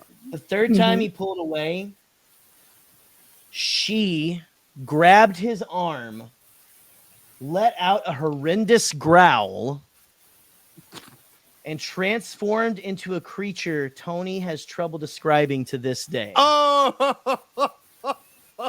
And here's his description. It was on all fours, hunched and rotting. Oh shit! And he recalled seeing worms moving in it. Oh! This thing grabbed him, and then I didn't write down Look how who's it here. ended. Sorry about your.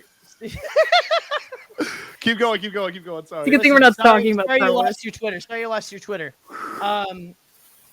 That's funny. Like the monster did show up. Look at that. No, I'm just kidding. So I didn't write down how it ended, but it just went away. Like Oh my god! So when he pulled away that third time, it grabs him. The little girl grabs him, growls, and transforms into a creature.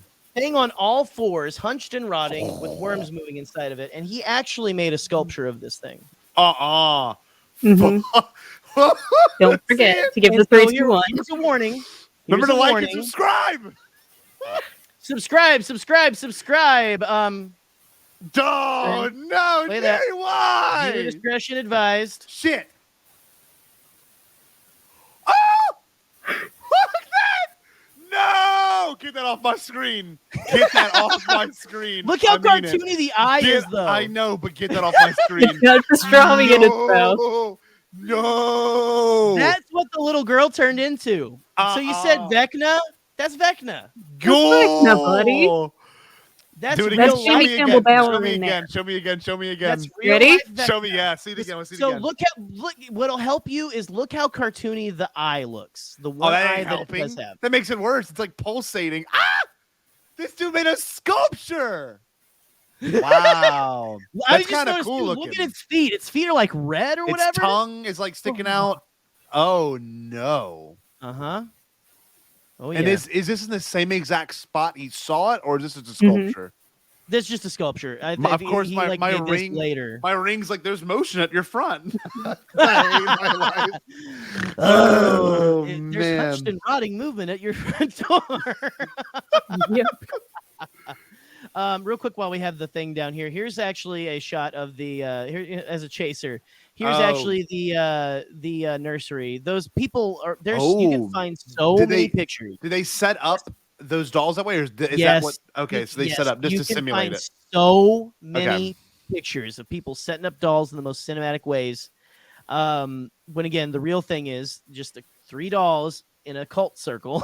Yeah. like getting ready to drink their Kool-Aid. Oh, But that's the last picture we have. Yes. Hey, what's up, Jeff. Jeff? Hey, Jeff. I hung out with Hey, Jeff Jeff. last week. Well, Everyone's hell saying nah. hell no, hell no. Hunched and Nope. Rotting is a great band name. Yes. Oh Yes. my god! Jeff, That- did you see the show- monster? Do you want show to see the monster? again? Show the Jeff. monster again. So, okay, let me real quick. Let me Recap real quick. it. If you didn't hear it. So we've been talking about the haunting at the Pickmans at this Sallie house in Atchison, Kansas. Tony, the father, was getting all of this shit, and they thought it was a little girl. So Tony claims he was. Let's see, the little girl came to him the side of his bed, and the little girl was trying to like reach out to him or whatever, and he kept pulling away because he was scared. The third time he pulls away, Oh the my little god! girl grabbed his arm, let out a horrendous growl, and transformed into a creature Tony has trouble describing to this day. It was on all fours. I show a It picture. was on all fours, hunched and rotting, and he recalled seeing worms moving inside. And this is the And picture. He Here we made go. a sculpture of it. Here we go. Ah! Get it off! Get it off! It's a freaking No, nerd. there's the monster. There's the monster. Right there. Oh Right there. my god! That's that badass something? looking. That is After you badass see it looking. though, like it's the initial, and man, I got a good jump scare with you. Man. That was great, Cool. wasn't it? But yeah, there's that. So William- was there possibly, and there was a couple of psychics that they've had come to this place, Oh my and they've god. talked about. Well, for one thing, the one psychic that came with sightings said he kept seeing the little girl, Sallie, and everything. Like he saw her at the window, looking out the window as he got there at the top, top of the stairs. Saw her at the top of the stairs, all that kind of stuff. It does. It looks like the Cook Dogs and Ghostbusters. Yes. Right. But J-Dub. anyway, like looks like it's that sculpture looks like it was made out of boogers. Like honestly, but the way he Kinda. describes it, it just sounds like this is a booger monster from hell. I agree, Austin. It would be an incredible jump scare. So Listen, this is again, this is needs to be a instant movie. bedroom or two. This is still not the thing that caused them to be like, "All right, fam." Well, no. There's so they eventually did move out. Of course, But- there was no incident that caused them to just Well, leave. there was one last thing. Christ. Is this the last There thing? is- Are we getting to the last There is section? one thing. Or There no? Is one there still thing. some build up? Well, we've got a little bit of we'll follow up with them of what kind of happens. We Yeah. know when people leave the house. Now these documentarians Yeah. are coming as these events happen, or these all isolated events, and This then was they in the call middle. them? Yeah. They come right in the middle towards the end, and then I think they're there once they actually leave. Do you think there's any? And now this is just being playing devil's advocate. Do you think there's any possibility that there was some exaggeration to any of this stuff? Because I mean, I'm honest. I know y'all are into this, but you also know that there's people that fake this stuff. You know, yeah, 100%. Yeah. Well, and that's with sightings, and that's something that Scott and Forrest talk about because Scott Philbrook's wife is actually in TV production and knows what goes into these kind of shows. Okay. And the host of the show actually went out there, like the Robert Stack of this show, went out there the second time they went. The host never goes. He says, so that's when you know people are like coming back going, because back then too, you go there, you see like maybe the people put up some wires and like you've like, okay, they did fake this. You still show the thing on TV and then you're like, what are we going to do? We found out it was fake afterwards. We've got all this footage. Mm-hmm. They didn't find that at this. Okay. Yeah. And they kept saying it's so they said it probably was people coming back going like this, you won't believe this shit.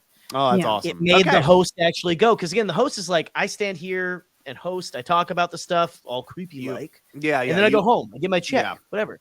Yeah. This guy actually wanted to go see it for himself and was very skeptical going.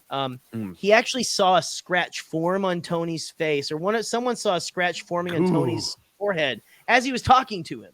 That's like they have 8 minutes of video, raw footage of a scratch forming on his stomach. They put a little bit of it in the show. That's but they didn't want to do the full 8 minutes. That's like this is like Scar Island or Scar Moon Scar Island from Scooby Doo. Oh yes, Scooby Doo. Yeah, exactly. The scratch appears in the door, you know, because it's a ghost pirate. Right. Exactly. That's what it is. Ghost pirate. Slightly scratching his face with the sword. Ooh. Yes. I'm liking this. So, I'm getting the chills. I'm enjoying it, guys. This is awesome. I don't know. Boop, would you like to tell this part? Yeah. I can't wait. Scotty, where's your cat? I got two. I don't know where they're at. Oh, okay, that's probably a good thing. Okay, why? So, warning. There is violence against animals coming up. Oh, okay. Yeah, that doesn't bother me at all. Okay, good. No. Scotty kicks his cats all the time. It's true. So Tony's having these very aggressive feelings. He's having these, as I said, vivid nightmares of committing violent acts against his wife specifically and his son. Yes. Who is, I think, at least a year at this point.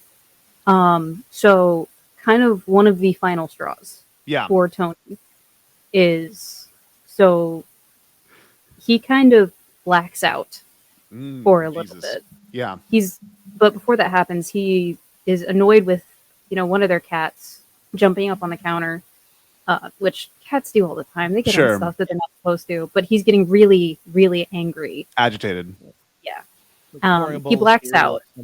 Yeah. And then when he kind of comes to, he's at his brother's house, who's, just lives up down the street. Sure, still, yeah. Yeah. He comes back home, and the cat is stabbed to the countertop with a butcher's knife. Oh, no! Whoa! And he does not remember doing it. There was nobody else in the house that could have done it.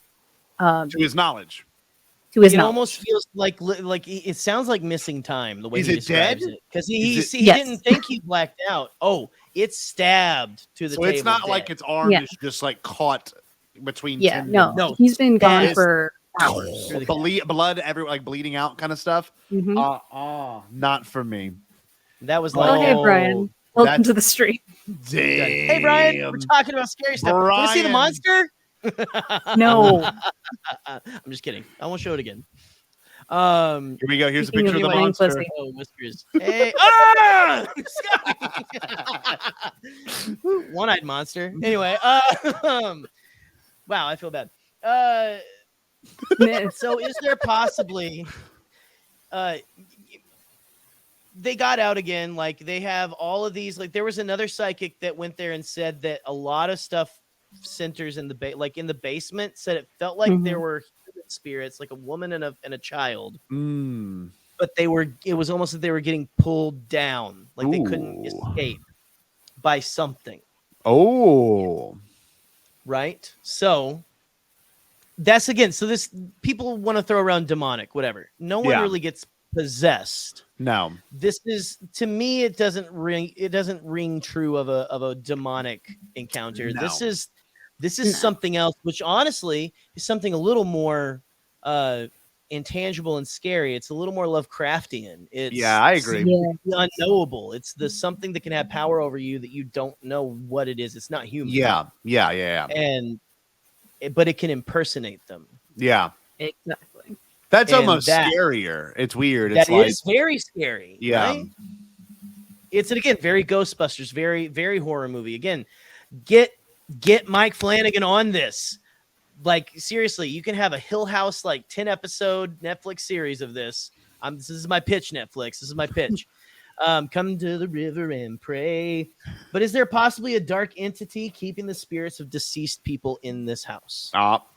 Because I thought you guys left for a second. I thought about it, but no. Well, yeah. But something interesting too. So they don't live in the house anymore. But to this day, if a group is touring or investigating at the house, and they are antagonistic to the spirits there or whatever is there, Tony and his family will experience an uptick in activity wherever they are. Mm-hmm. Wherever they are.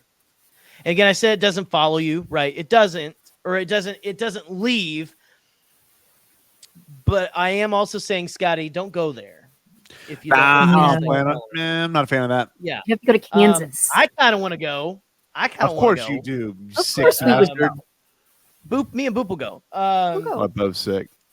But no, anything he'll still catch fire on the couch. And he caught fire on the couch one time. Yep. Said that one time after someone was antagonistic, a knife came flying rapidly out of the kitchen through the dining room. Yeah. Across his chest, cut his shirt, and barely cut his chest. Skin. Yeah. Just grazed his chest. Where's Obi? Obi. Yeah. So very, very violent. Let me see. Humming. Okay, so the director of tourism who runs this kind of thing, who books the tours and everything, said that humming can be heard in the house. Yeah. And that crying, they get lots of reports of, she's heard this, lots of reports of crying coming from the attic. Oh, God. That's bad. That's bad. If you, Yes. in the above you. Yeah. Just put on a fan and Sleep. maybe turn on the TV. Just go to bed, babe. Just go to bed. You're fine. Go to night. Deal with it in the morning.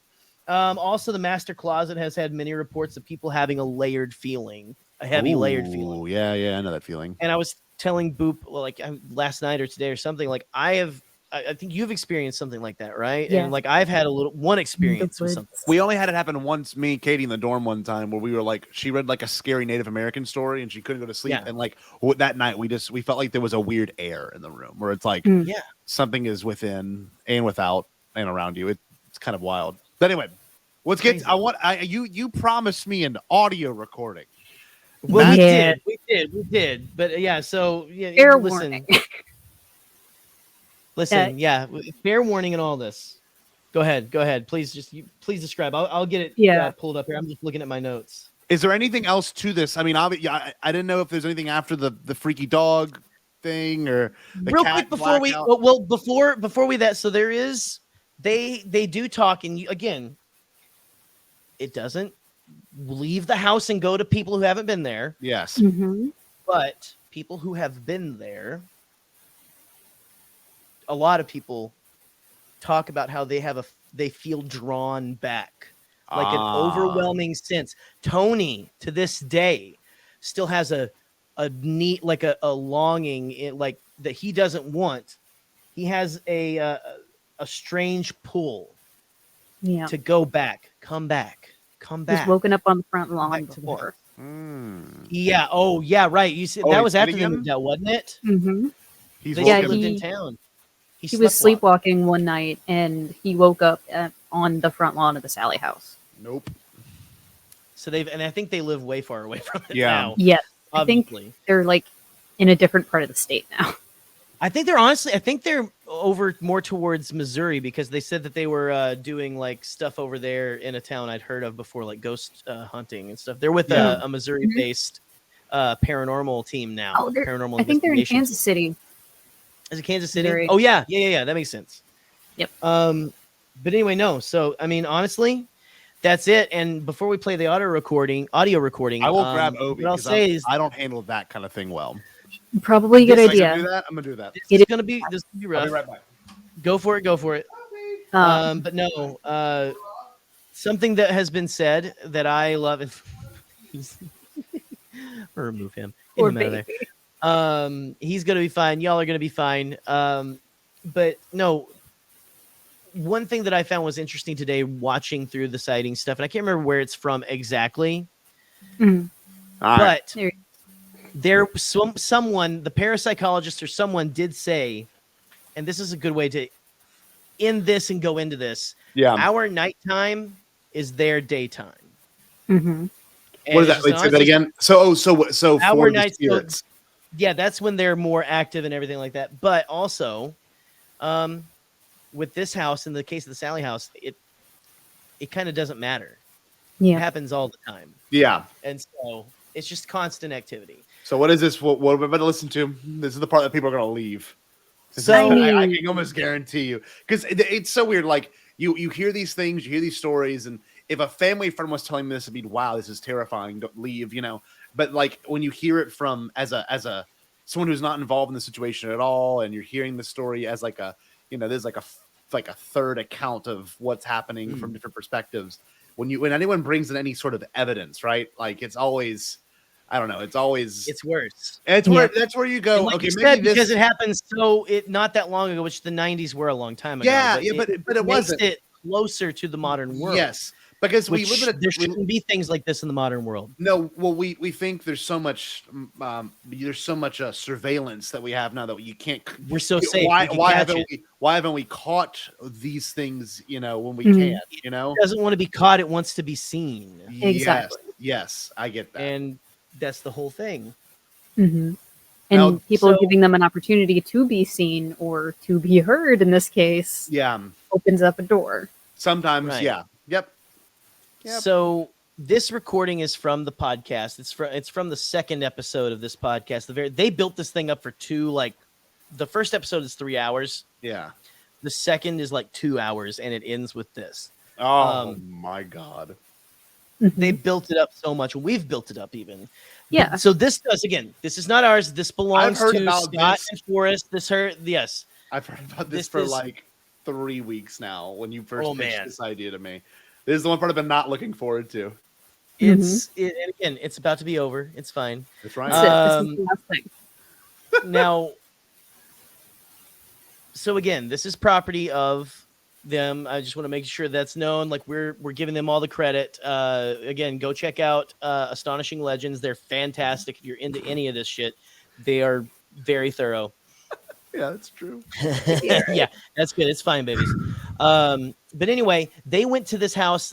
They went to like the Amelia Earhart Festival because they did like an episode on Amelia Earhart and where she was, and they've kind of helped. I think kind of like shed some light on some of that for Amelia Earhart. Yeah. But anyway, and they're like, we'll just stop by here and do a quick little afternoon thing.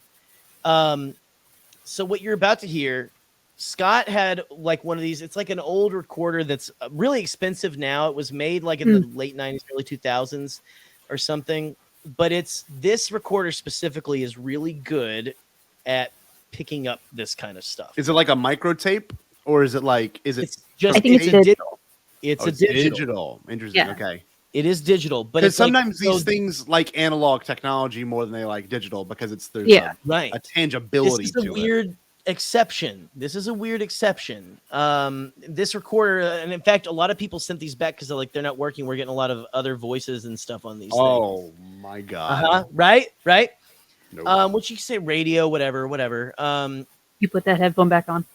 But what you're about to listen to is not necessarily radio, and this is when you hear EVPs. I joked at the beginning. It's always like cream of mushroom soup. Did you hear cream of mushroom soup? Oh yeah, I heard cream of mushroom soup. Yeah. Like Zach Baggins and all those bullshitters. Anyway, here And I'm going to play it's got a little bit of their audio at the beginning, and then it goes right into it. And how long is the recorder? this? He sets the recorder. It's about a minute. He sets the recorder in the was it the nursery, right? It was the nursery. On the table in the nursery.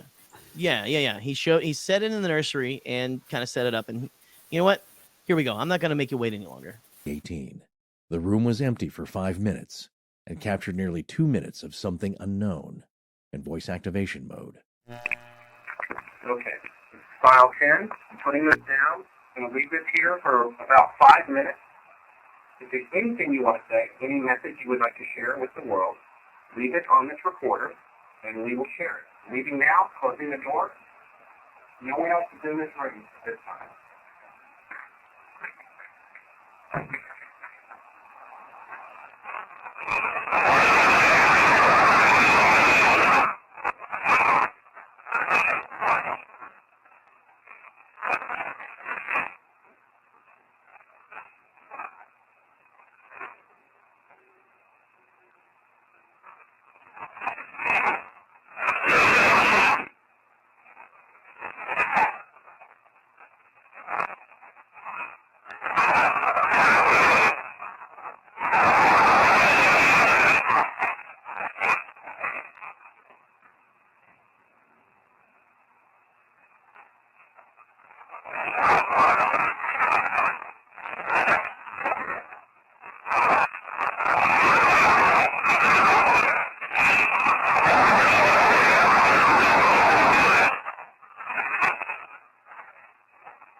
Not Bombad. How you feel, buddy? Not Bombad. So if you remember, if you heard, they said that was voice activation mode. Yeah. So he says, I'm going to leave it here. He said he went downstairs for 5 minutes. Yeah. He sets it down, and as soon as you hear him leave the room, immediately, Garbage Monster starts yelling. So they checked. They don't think it's radio. Yeah. And again, so the man who got this, Scott Philbrook, is a father. Had his son with him, actually. His son ended up waiting out in the car. He went out there, so it shook him to his core. It shook him to his core. It's almost time, buddy. I don't know. That's one of the most terrifying things I've ever heard. Like, again, you usually hear it's like, hello. Yeah. Or something like that. It was an audible. I didn't hear a word. I don't know if it's me, but I didn't hear. I don't think it's any words. I think it's just. It sounds like either pained or angry screaming. Yeah, it sounds like pure rage. Imagine that sound coming out of the little girl before it turns into the monster. Yeah, and that makes sense. Kind of thing. But also to kind of lighten the mood. Imagine it also kind of sounds like Squidward being angry and grumpy about SpongeBob. It reminds me. I've got friends that make like avant-garde music, and like they truly that's what they enjoy doing. And honestly, a lot of the vocals in their songs kind of sound like that. You know what I mean? Like I remember being in and then this is also something that we can all speak to as well. Like there would be nights like when you're growing up and you would like freak yourself out and like. You would make those kind of noises every night. Like me and my buddy Chase would stay up really late. Brian. Yeah. My buddy Chase and I would stay up late and we would make music. And we'd also like in our weird way channel some weird like we'd read Revelations and like try to make a song about the book of Revelations and like the songs man. The songs it like amazing. Feeling the song felt like that, right?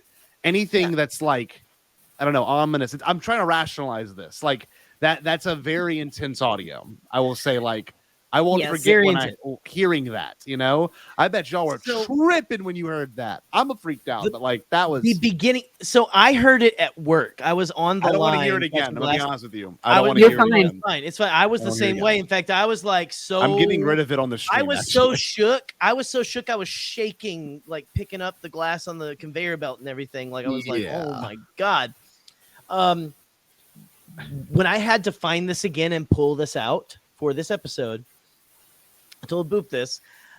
It was broad daylight when I got home from work mid-afternoon. Sunshine, people mowing their yards. I threw open my my balcony door. Yeah. All the windows open, all the lights turned on, and I backed up against the door frame of that so I could like screen record it, listen to it, and watch and make sure nothing was coming for me. Yeah. And it was better, honestly. Yeah. And honestly, now listening to it, it's not that bad for me anymore. But it still is very chilling though. Yeah. It's not like I don't have the initial rush of adrenaline, like because you're expecting like, what is this? Or like hello, or like You're like an expecting, actual hello, I'm a message. ghost. Like And whispers. it's Would you like to have coffee? It's so much more unsettling that it wasn't a message per se. It was just the message was get the hell out of my house. that's what it was. I don't know. Or come here so I can feed on you. That was a great finale This is to what this I whole think of it. conversation. That was intense. I really enjoyed that. That was that's like one of those things like good night everybody. Yeah, no. Like you want to rationalize if it's real or not. You want to take a second and it's like there's something. It's William. It's not bad. It's horrible. This is horrible. I mean, look. Yeah, no, this ain't. They ain't gonna come out and sing a song for you. No, not these guys. No. Not this thing. I've always seen like they go to like insane asylums and they get like chicken noodle soup. Like they get those things, but like that, wow.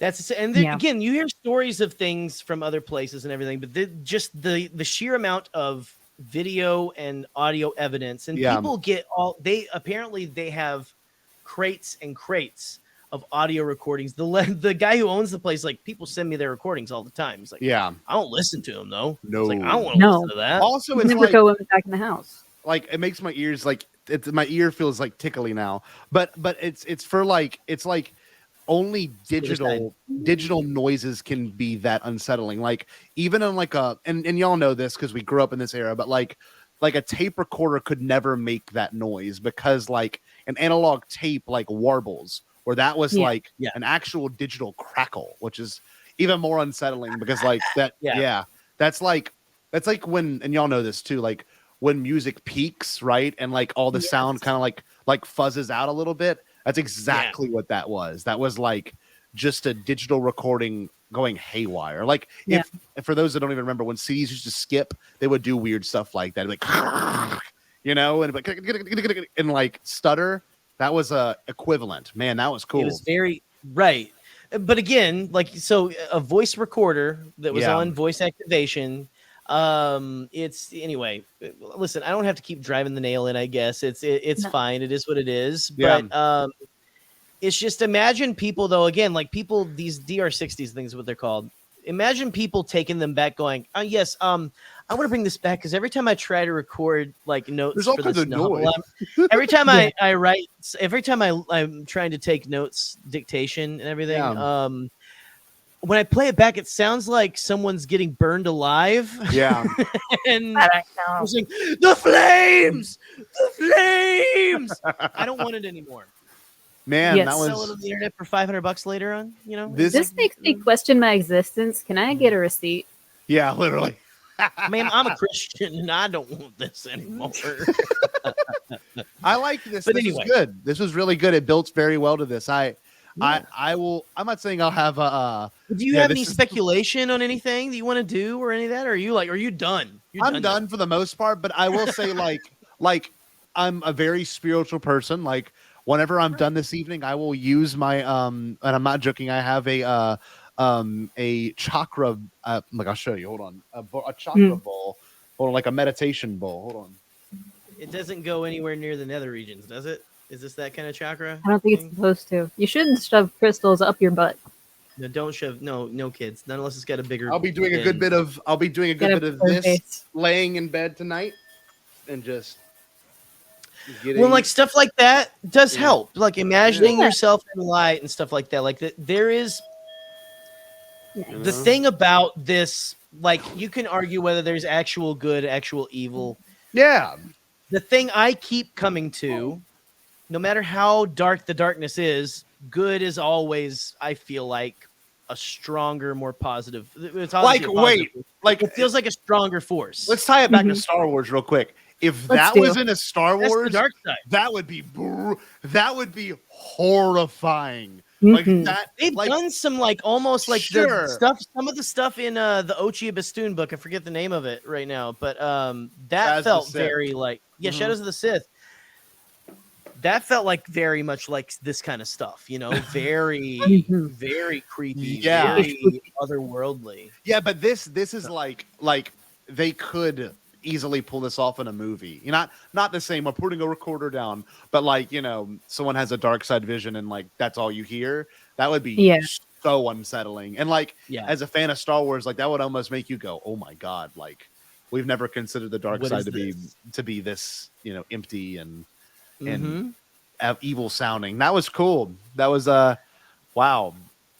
So you enjoyed it more than you thought you would, I guess. I only so, enjoyed it yeah. because I am fascinated with those kind of things captured, right? But like to hear it not, I was genuinely thinking it was going to be like, get out of my house, but it was far worse than that. Oh yeah. That's right. like, you want it to you be almost- like you almost want it to I'm be. gonna.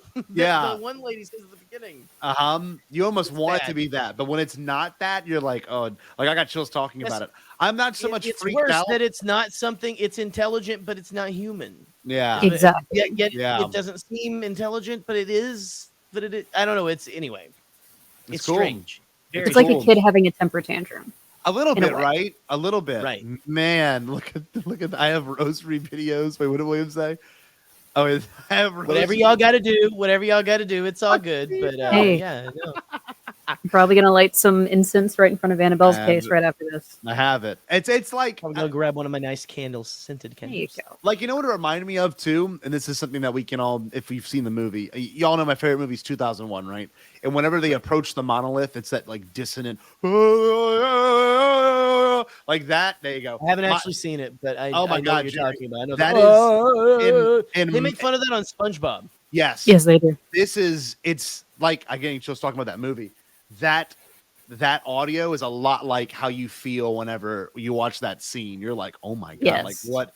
I have the stat, I have the It's figure right here. otherworldly. It's It's like, ethereal. oh my God, it's so well done. That was cool. This is a fantastic episode. This is one of those ones that I won't forget. All of Bombad I don't forget, but like this in particular, wow. You're That welcome. was Second good. worst episode according to William, which is William, fine. that's but right. it's fine. We are Let's gonna listen- watch listen. we're gonna watch Phantom Menace Listen to after the lights this, just so It's we all can loosey goosey a little bit. You gotta listen. You gotta have your chaser after you have the straight Yeah, whiskey. Okay, yeah, you gotta I have your agree. chaser, and it's fine. You How know, do calm y'all down. come down from this? Because look, I'm gonna be honest with you, I don't do this often. I don't psych myself out. I'll watch unsettling things. Like my other favorite movie is Contagion, and I'll watch Contagion, and that movie deeply, because we Good lived movie. through that at this point now. I don't know if I can watch the movie again because I think Eric and I watched it like a month before the COVID happened, like January of 2020, Right. and like we live through that now. And that movie is one of those ones that are like super unsettling, and I could come down from a movie because I know a lot of it's fabricated, but also it can be real. But how do you two come down from this? Because a lot y'all, I know Gerry for a while. I know for a fact, like when we were starting Bombad, and you and Allison were starting to split. Like this was kind of like your outlet for the longest time. How do you come down from that? Then I'll ask Boop because I'm very curious. Like why do y'all enjoy this so much? Because this I couldn't do this.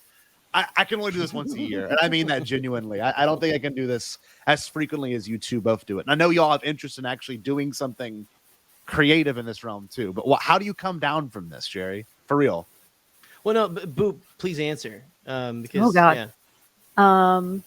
Well, like to answer the other question, like what what made you interested in this stuff? Like I've always had like a pretty pedestrian interest in the strange and unusual. I was a weird, heavily medicated kid, so I needed something to occupy my time. Sure. So like I picked up a lot of books on demonology and the occult. Yeah. Without my parents knowing. My older brother is a really big horror fan, and he showed me movies that I wasn't supposed to see.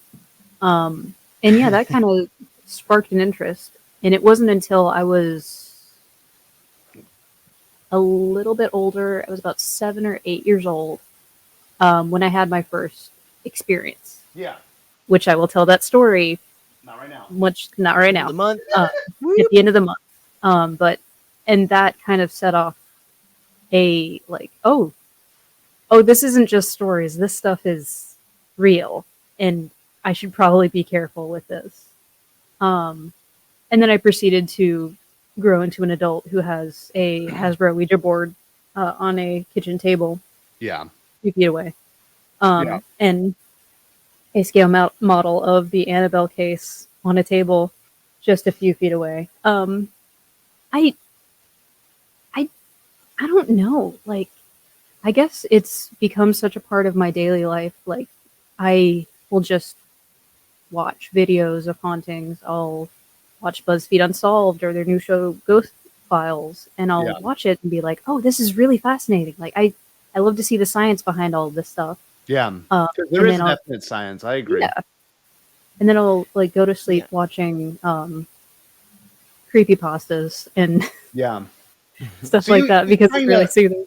I don't think I ever come down. I can't even do that. So there's like there's a Joseph Campbell concept that I strictly live by, that what you do ritualistically is how you spiritually understand yourself and how you get yourself in a zone. And it's something that I've learned to kind of gravitate towards. Like something as small as a morning routine is a spiritual experience because it's something that you do to prepare yourself mentally for whatever it is. And I always felt that routines or something, I have a deep fascination with routines and what people do when they wake up and what they do. And I don't express that often enough, but I always found how people prepare for things very interesting and what they do to understand and take in things.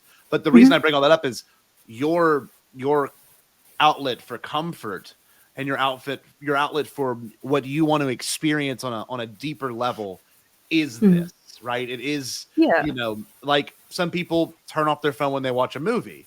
That you want to have a one-on-one experience. And I feel like you living in this state is you living in a spiritual experience because it's out of yourself. It's not necessarily something that most people do, but it's also something that you do on a routine like schedule. It's beautiful. I love it. You can call me a freak to my face. It's fine. No, but that's the thing. You're not a freak because obviously, and I've known you for almost 3 years now, Boop. Like you are uniquely yourself for that reason. And like I mean, you see me, I get in my little. You see my Twitter is almost a spiritual experience too, because it's the absurdity. But like what I'm saying is I admire you for announce you tonight. You never leave. You don't leave this headspace. Not only does it bring you comfort, but it also it's deeply interesting to you. And I love that. I love that genuinely. It's one of those things like the podcast that we listen to a lot of the time, Last Podcast on the Left. Yeah. One of their signing off notes is hail yourself. Yeah. And that's kind of something that I've adopted as a like, you know what? I will hail myself. Yeah. I will like become a cult. I will like if that's respect your thing. These things deeply. Yeah. Yeah, like what you learn to love yourself. Kind of thing. Exactly. It's very much that's a very much, and I haven't seen there's actually a documentary that one of those guys made called Hail Yourself America or something. Yeah. But anyway, no, Well, absolutely. Gerry, I'm with you there because like they do a whole thing is like hail Satan, hail Geen, hail Hail yourself. me. Yeah. Hail me. Yeah. But it's all about empowerment. Because you come in and out of it, but that's kind of your personality. You hyperfocus, which is what your show's all about. Right. How do you come out of this? Because Boop apparently doesn't. Boop's an animal, but like scripted. It's also always kind of there for me. Well, go ahead. You can go ahead and finish your question though. If you No, you well, had all any the more question to was that, how do you come down from these thoughts and feelings? Because some people, Boop finds comfort in it. I find absolute discomfort, but in a good way. It's not like I'm getting, it's not like I'm experiencing a waking nightmare having this happen. But I am going on. I'm on the fringe, on the edge of things I never normally would discuss or experience with people, and I'm doing it live for your entertainment. In all seriousness, how do you come down from maybe freaking yourself out or wanting to stray away from anything like this? Do you, or do you kind of relish in it? I mean, I think there's always kind of a baseline. Like I like this Sightings show, like it was happening back in '93 and stuff like that. Yeah. And I saw reruns of Sightings when I got a little older, because I was 6 years old when this stuff happened. So obviously I wasn't watching it then, but I remember on Sci-Fi Channel, that's what I was watching as a kid. Like, like I want to see this weird stuff. And again, I grew up very religious, things like that. Like all of us grew up fairly religious. And so for a long time, a lot of that kind of stuff when I was more religious, I think I had a little bit more of I was taught to be very fearful, even though you're taught to, you're like, oh, it's no, the good is better than the bad. So don't fear, but also be really freaking afraid. Cause I grew up right towards the tail end. I was born during, was it the Satanic Panic? Yeah. The 90s was fraught with Satanic Panic. Yeah. And so like it's a little bit of trauma, frankly. Yeah. And again, we've come to this side where like so many people's lives have been ruined by that kind of stuff. Sure. But it's just always been kind of an interest to me. I've always loved science fiction, things like that. Yeah. Ghostbusters has always been one of my things. Yeah. Right. Since I was a young babe, like I've always loved. My parents apparently took me in Ghostbusters 1989. In 1989, my parents took 3-year-old me to watch Ghostbusters 2 because quote my mother. I asked her recently, well, your cousin Joey really liked it. This guy graduated high school when I was like fucking 6. Like, come on. Well, he said Joey and Ashley really liked it, so we took you to see it. Like, parents didn't. The 80s were a crazy place, kids. No. It was a hell of a drug. PG-13 movies had boobs in them, which is pretty wild. Insanity. Yeah. Weird science. The first set of boobs I ever saw. My dad was watching on HBO. I'm not kidding. My dad was watching HBO, and what's her face? Like, they showed her body getting made in Weird Science, and they revealed it like when it like came out the thing, and she's just like bare-breasted. And I think you saw Bush too, and I was like, what? The movie said PG-13. And in the 80s, I mean, you can almost get away with that. Like, and I get that. That's why I'm into ufology and all this spiritual stuff is the boobs. I'm in it for the boobs. But no, I agree. Danny Elfman's Bush. I completely, like, it's weird, right? Revealed what you strayed away from or what freaked you out as a kid is one of those things that kind of come back to you as an adult. Like, I like Boop. Cryptids, and Jerry and I have talked about cryptids too. Do y'all remember that amazing show on, I think it was History, back in like 2007, 2008 of Monster Hunters? And they would go, oh my God, the Chupacabra episode, I can still see the image in my head. I would stay up till like 2 a.m. with my dog Mario, and I would lay on, because I used to, my thing was, I would sleep in my bed all throughout the school week, and on the weekends, it's the couch. I thought it was so much fun. You know what I mean? You're a little kid. Dude. And like, sleep on the couch, no one's around you. You're not in your comfort of your room. And I would stay up watching Monster Hunter. And there was like the Chupacabra episode with like the teeth marks and the goat's neck, the other dogs that got bit. And like, I remember like, I'm getting chills, freaking myself out because, that's the kind of thing that I guess that I wasn't allowed to really watch normally. And I would really, divulge in it. And it's funny because as an adult, I'm more of a believer, and maybe we could talk about this for another day, but like, I'm way more believer of like beings or organisms that have not been charted yet, only because this world is so vast and it's in its way. Right. I don't know. Listen, we haven't even begun to get the breadth of the bottom of the ocean and stuff like that. Yeah. I teach that to my kids every year. Now that's a thought to be scared of. Oh yeah. I just told my students that this week. I straight up said, we know more about the surface of the moon and Mars combined than we know about the actual entirety of the ocean.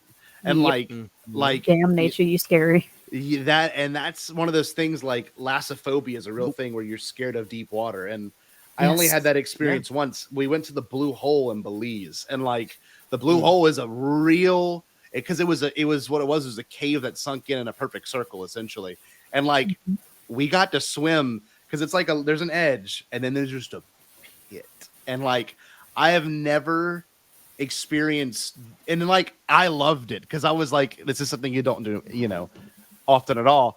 Ever, if anything, most people don't get to experience this. So Katie was like, I'm not looking down, and all I wanted to do was go under, and we were just snorkeling, and I looked down and all I saw was a pit, and I'm like, this is so unsettling. Like this is so Crazy. like deep and immense. I don't know. I think I think it's part of human nature though, and like what we did tonight is it's fun flirting with that edge. Some people live on the edge. Some people never go to the edge. I think Gerry, you're that one in the middle. Boop's the one that's always on the edge, if not in the darkness. I'm the once a year like this. I got my fill in. I'm straight. Yeah. We're good now.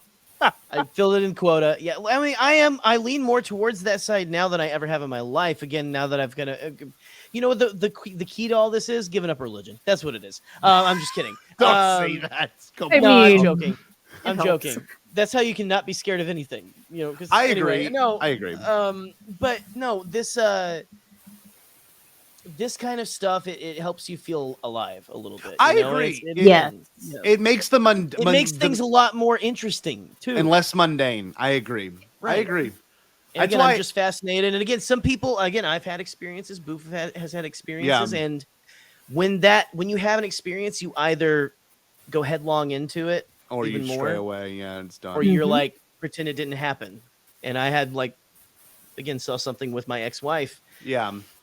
She was from then on like, don't want to talk about it. We saw another one like a week or two later, and she goes, nope, just ignore it. Just ignore it. To me, we were driving, and it's just different people, Yeah, it is. That's all it is. And sometimes that brings people together, and it's it does. a wonderful friendship formed. Yeah, and that's what it looks like right here. I'm glad we did this.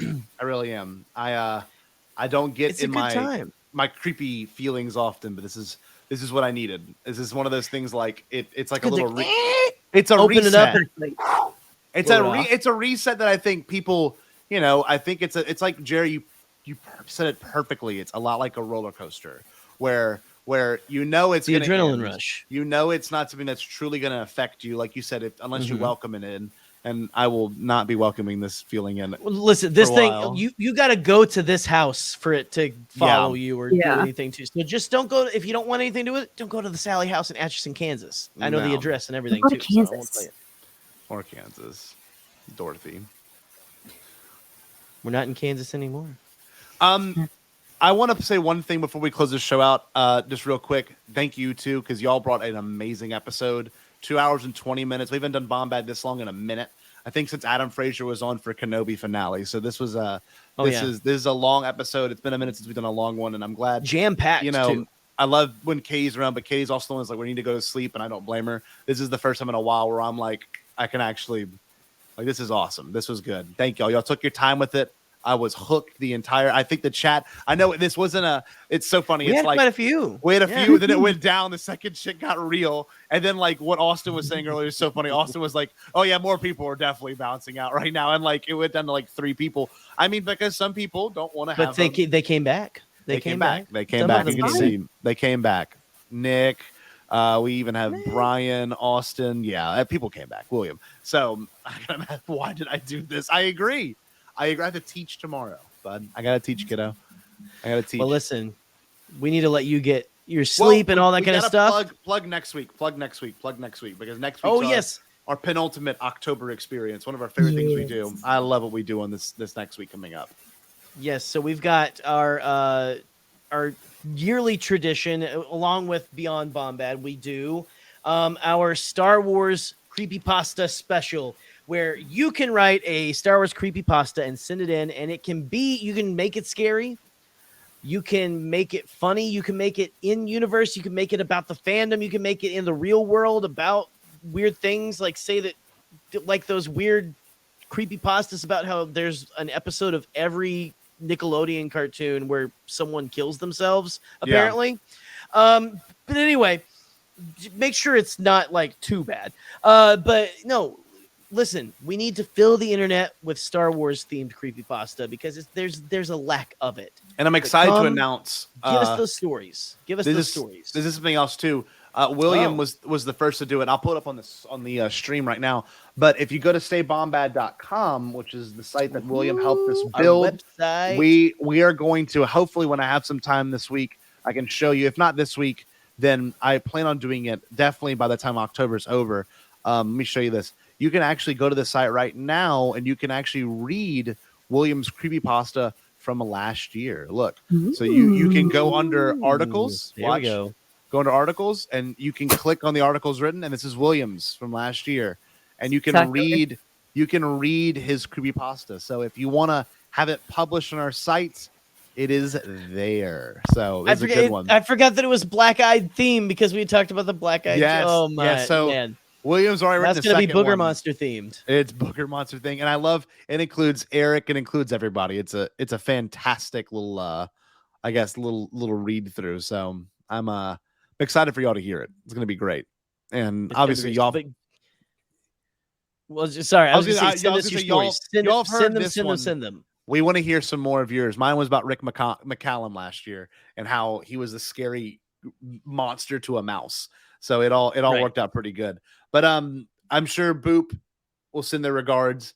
But I don't know what happened. Maybe it finally got her. Well, I don't know if I'll have to find out if Annabelle got them or not. Yeah. But anyway, guys, thank you for hanging out. Thank you for being respectful. Oh, they're back.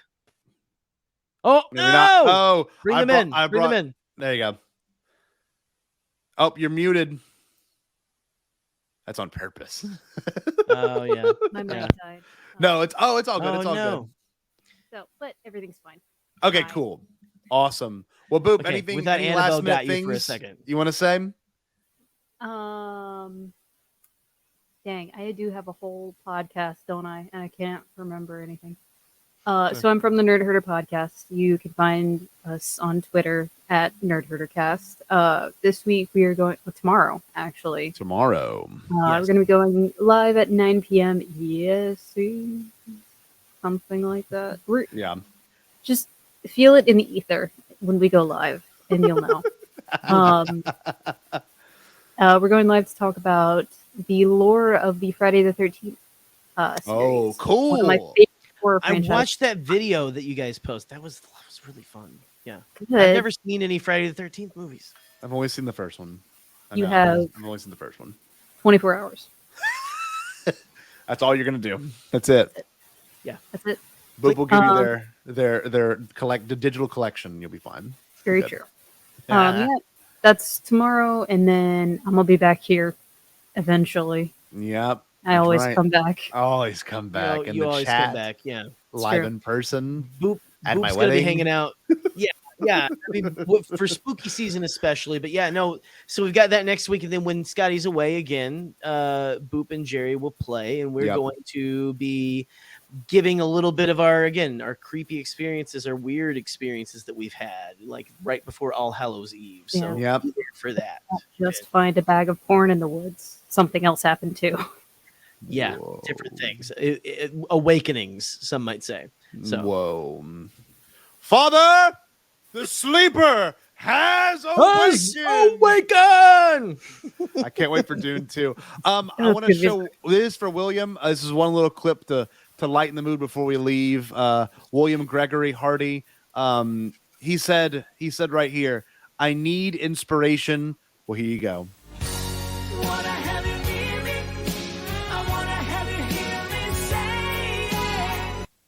Thanks, Dave. You're the inspiration of my life. Y'all, I'm going to do it tonight since I got freaked out so bad. Here we go. You ready? You've earned it. I'm going to do my best. Here we go. I'm going to put... Wait. Hey, Google, turn off the office lights. Oh. Brave of you, boy.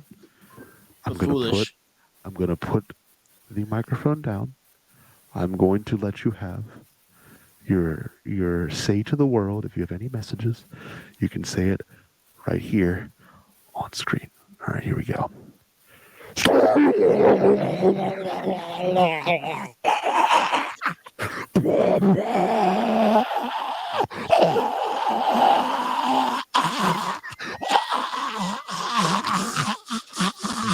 Did you say impossible? Pasquale? Only kidding, Chucky. I've changed my tune because I finally thought of a possible dream that we can all share. What is it? Pasquale? It's a dream about a world when nobody is poor or sick or hungry. Oh, now that's a dream we can make come true. I'm gonna make a change for once in my life. It's gonna feel real good, gonna make a difference, gonna make it right. As I point up the collar on my favorite winter coat, this wind is blowing my mind. I see the kids in the street with not enough to eat. Who am I to be blind, pretending not to see their need? A summer's disregard, a broken bottle top, And a one-man soul. They follow each other on the wind, you know, 'cause they got nowhere to go. That's why I want you to know I'm starting with the man in the mirror. I'm asking him to change his ways, and no message could have been any clearer. if you wanna make the world a better place, take a look at yourself and then make a change. I'm starting with the man in the mirror. I'm asking him to change his ways. Come on, change. No message could have been any clearer. If you wanna make the world a better place, take a look at yourself and then make a change. I'm starting with the man in the mirror. I'm asking him to change his ways. No message could have been any clearer. If you wanna make the world a better place, take a look at yourself and then make a change. Time for us to take a break, but we wouldn't dream of being gone for long. See you in a little bit. You lost to me in trivia. Loser, baby boy, whiny gray Jedi boy, loser.